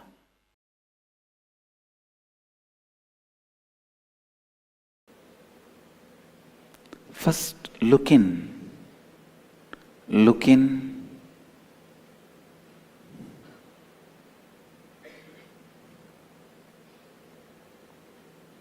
Define very clearly what you want and where you are. Know it very clearly. You can. There is no question of you can't. You can. You just know how it should be done. You only need the knowledge. There is no powerlessness. There is only knowledgelessness. Sometimes what you want knocks at your door, but you think because it is knocking at your door, you are more qualified than what is knocking at your door. You may think it is too cheap, otherwise why will it come to me? Because you don't have any respect for you, the fortune which comes towards you also, you don't have respect for it. And you lose it. Many times, the possibility knocks at your door. You think, if it is coming to me so easily, then there is something wrong. Maybe I am more qualified for it than this.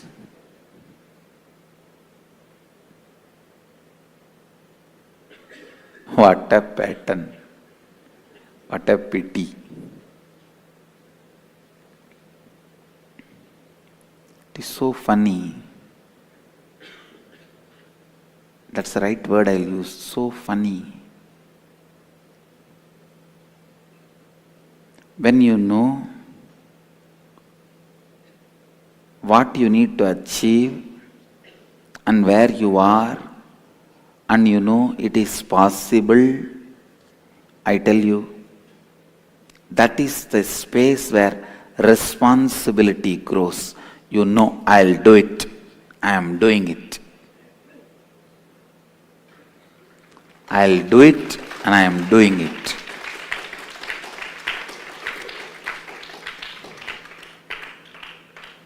In the rural area hills and the forest area, there will be board. Sheep destroy the forest because when a seed sprouts, sheep will go and eat and the forest will never be possible. Same way, the idea impossible destroys your responsibility. You never take the responsibility because of your idea of impossible. When you think it is impossible. You give up on you. You never take the responsibility.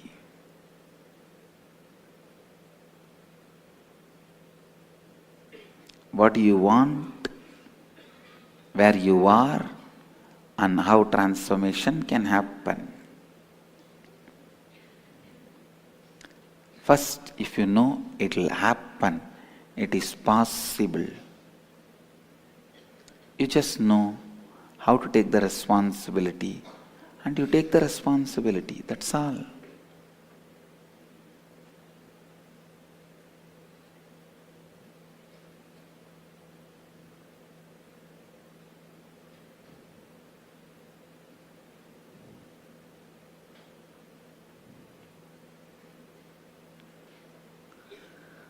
Individual life is responsible. You only have to take the responsibility to make things possible.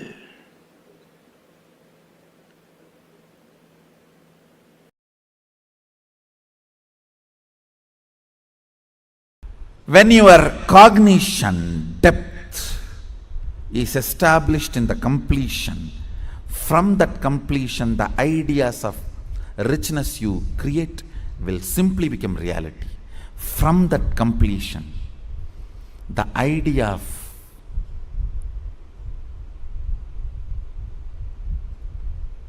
power you create, you will simply manifest. From that completion, the idea of being your own boss you create, you will simply manifest it. Understand? As I said, richness is not always grid bound. Most of us do not even understand there is something called off the grid richness. Experience. Understand? A person with 10 crore grid bound richness, a person with just 1 crore plus inner awakening, off the grid richness is surely much more richer.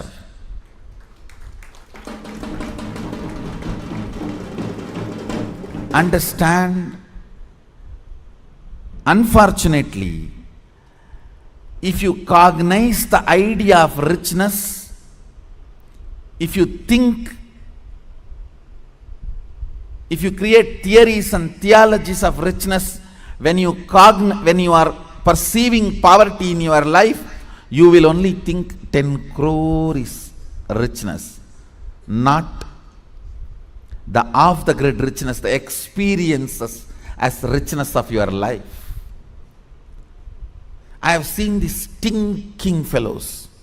Stinking means believing only grid bound richness as richness, stinking with money and no experience of life.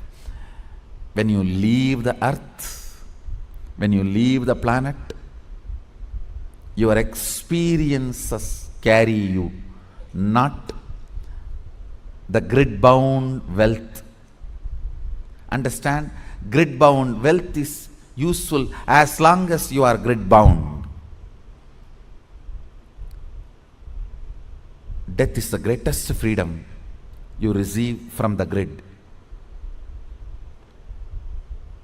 When you are off the grid, it is your experiences that will be counted as your richness, not the grid bound richness. Grid bound richness is great as long as you are bound within the grid. Look into your ideas of richness. Look into your ideas of powerfulness. Look into your ideas of what is being your own boss. few minutes, dig out your incompletions, ideas you carry about being your own boss. If you suddenly win a lottery and from tomorrow, no, why tomorrow, today, from today, you are your own boss, what are you going to do? How is your life is going to be? And your ideas, theories, theologies, why you want to be like this? What is the reason you want your life in this way? Think and pen down what you want to be, how you will be your own boss. Second, why you will be like that. You may think, I'll be in the golf court all the time, fully drunk. I think better to be slave than fully drunk and being in the golf cart.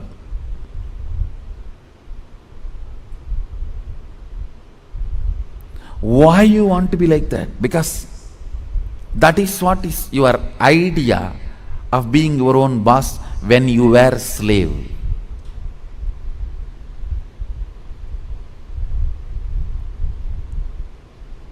If you are slave and create an idea about power, even if you get power, it becomes politics, not power.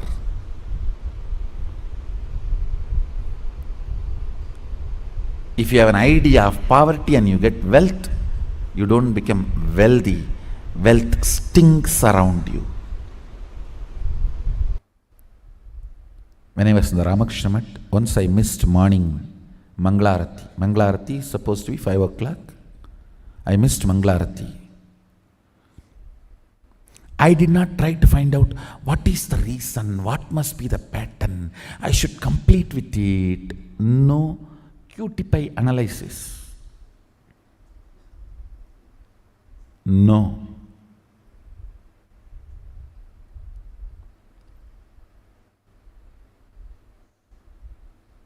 Simply I decided, no more question of sleeping, that's all.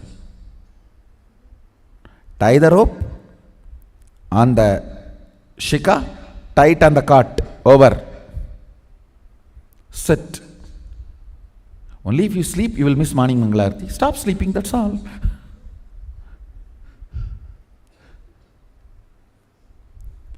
The ferociousness was such. My body and my mind, both of them know, if I decide, I decide. They just obey me if they want to live with me.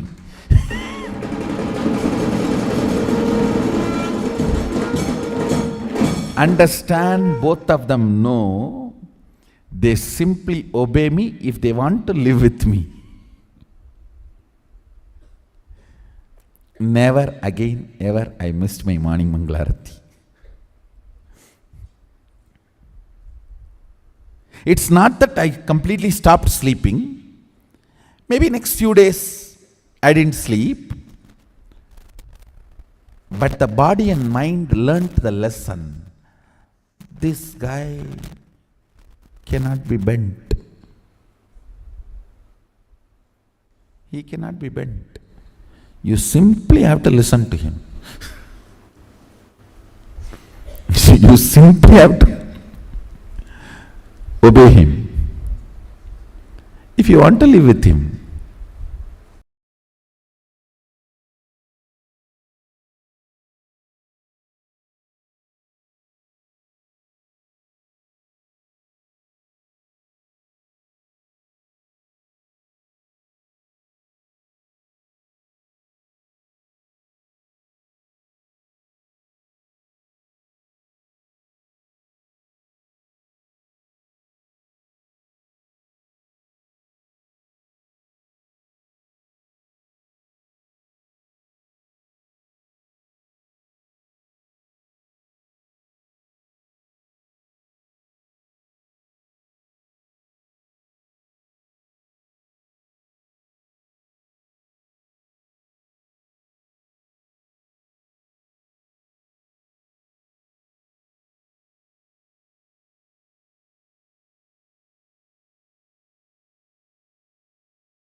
Yes. So the essence of this session, what you feel towards money, that decides whether you are a Vaishya or not, and whether you are going to be successful in making money or not. It's all about having a space of possibility. Whenever you remember money, what is the belief that you have? What do you feel? Is there any incompletion? Some of us, the moment we remember our bank account or the bills, immediately so much of incompletion is there within us. And this incompletion is naturally going to make you poor. It's as simple as that. But if you remember money and you feel inspired, you have so many different ideas in your mind, you feel it's possible, you can make as much as you want, you are a Vaishya, and naturally you are going to be wealthy. So now we need to look in, we need to find out, do we really perceive possibility or impossibility when it comes to money? What are the thoughts, what are the core beliefs and feelings that we have when it comes to making money? So let's take a few minutes and we're now entering into the internalization exercise and reflecting on this whole topic. Yes, now looking and see, does the idea of money evoke possibility or impossibility in you? Identify all the impossibilities you carry and pen down the impossibilities and the reasons behind them. What is the incompletion that stops you from perceiving possibility in that field? Fundamentally, you need to understand it is not about your ability and inability to manifest something. It is fundamentally only about your perception of possibility and impossibility. So look in and see if the idea of money evokes possibility or impossibility in you, and identify the impossibilities that you carry. Let us all write elaborately before we move on to the next step of the exercise. We're going to project the steps on screen, and if you have any questions, let us know.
All right. So let's now move to the second phase of this exercise. And now you will be scanning your daily habits. Are your daily habits leading you towards more activism and towards wealth manifestation? For example, you may enjoy relaxing and being unproductive. You know very well there are certain moments in your day where you're really not productive. It's not about not enjoying. It's not about just like being serious, working all the time, never enjoying yourself. But we know, like whenever we are wasting time, we just know it. But many times, even though we know it, we continue. So that is an unproductive habit that is directly contradicting your desire to manifesting wealth. Or you may enjoy sleeping more than waking up early for your life. A famous saying, the world belongs to those who wake up early. It's literally true. Swamiji continuously teaches us that. So now you need to look in, scan into these daily habits and decide what change you need to bring and make a conscious decision to drop all the wrong habits. Okay, this is going to be the second assignment. We'll be projecting it on the screen. Take a look at your daily life. How are you spending your time? Are you making the best use of it or no? Let's begin.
All right. So now let's move to the final phase of this exercise. And now look into your present, again, the way you are living. Are you closing, or did you close doors to opportunities, and why? Okay, so for example, you may have felt it is not good enough for you, that you deserve more or better. I think it is in this video, it's that Swamiji gives this example. You know, many times we actually have the opportunity coming in front of us. We just have to say yes and get involved. But because of some fantasy that we have, we may be feeling that you know, this is not what I want to do, this is not good enough for me, or there may be other reasons also. This is one example. Maybe it's out of fear or out of laziness. So you have to dig and you have to find out if you close doors in the past, or if you are doing so now, what is the reason for it? Because see, many times we are stuck and are not able to make wealth, not knowing what to do also to make wealth, just because the opportunities that were already given to us have been closed. And then we end up into that space where since we already closed all the doors, then it's like we are completely shut. There's no new life happening to us anymore. But the point is, it was not always like that. It is us who made it this way. So now we have to understand how that has happened, so that we can find the direction to manifesting wealth again. All right. So we'll be showing the assignment again. If you have any questions, let us know. Otherwise, let's contemplate and let's complete this final phase of this exercise.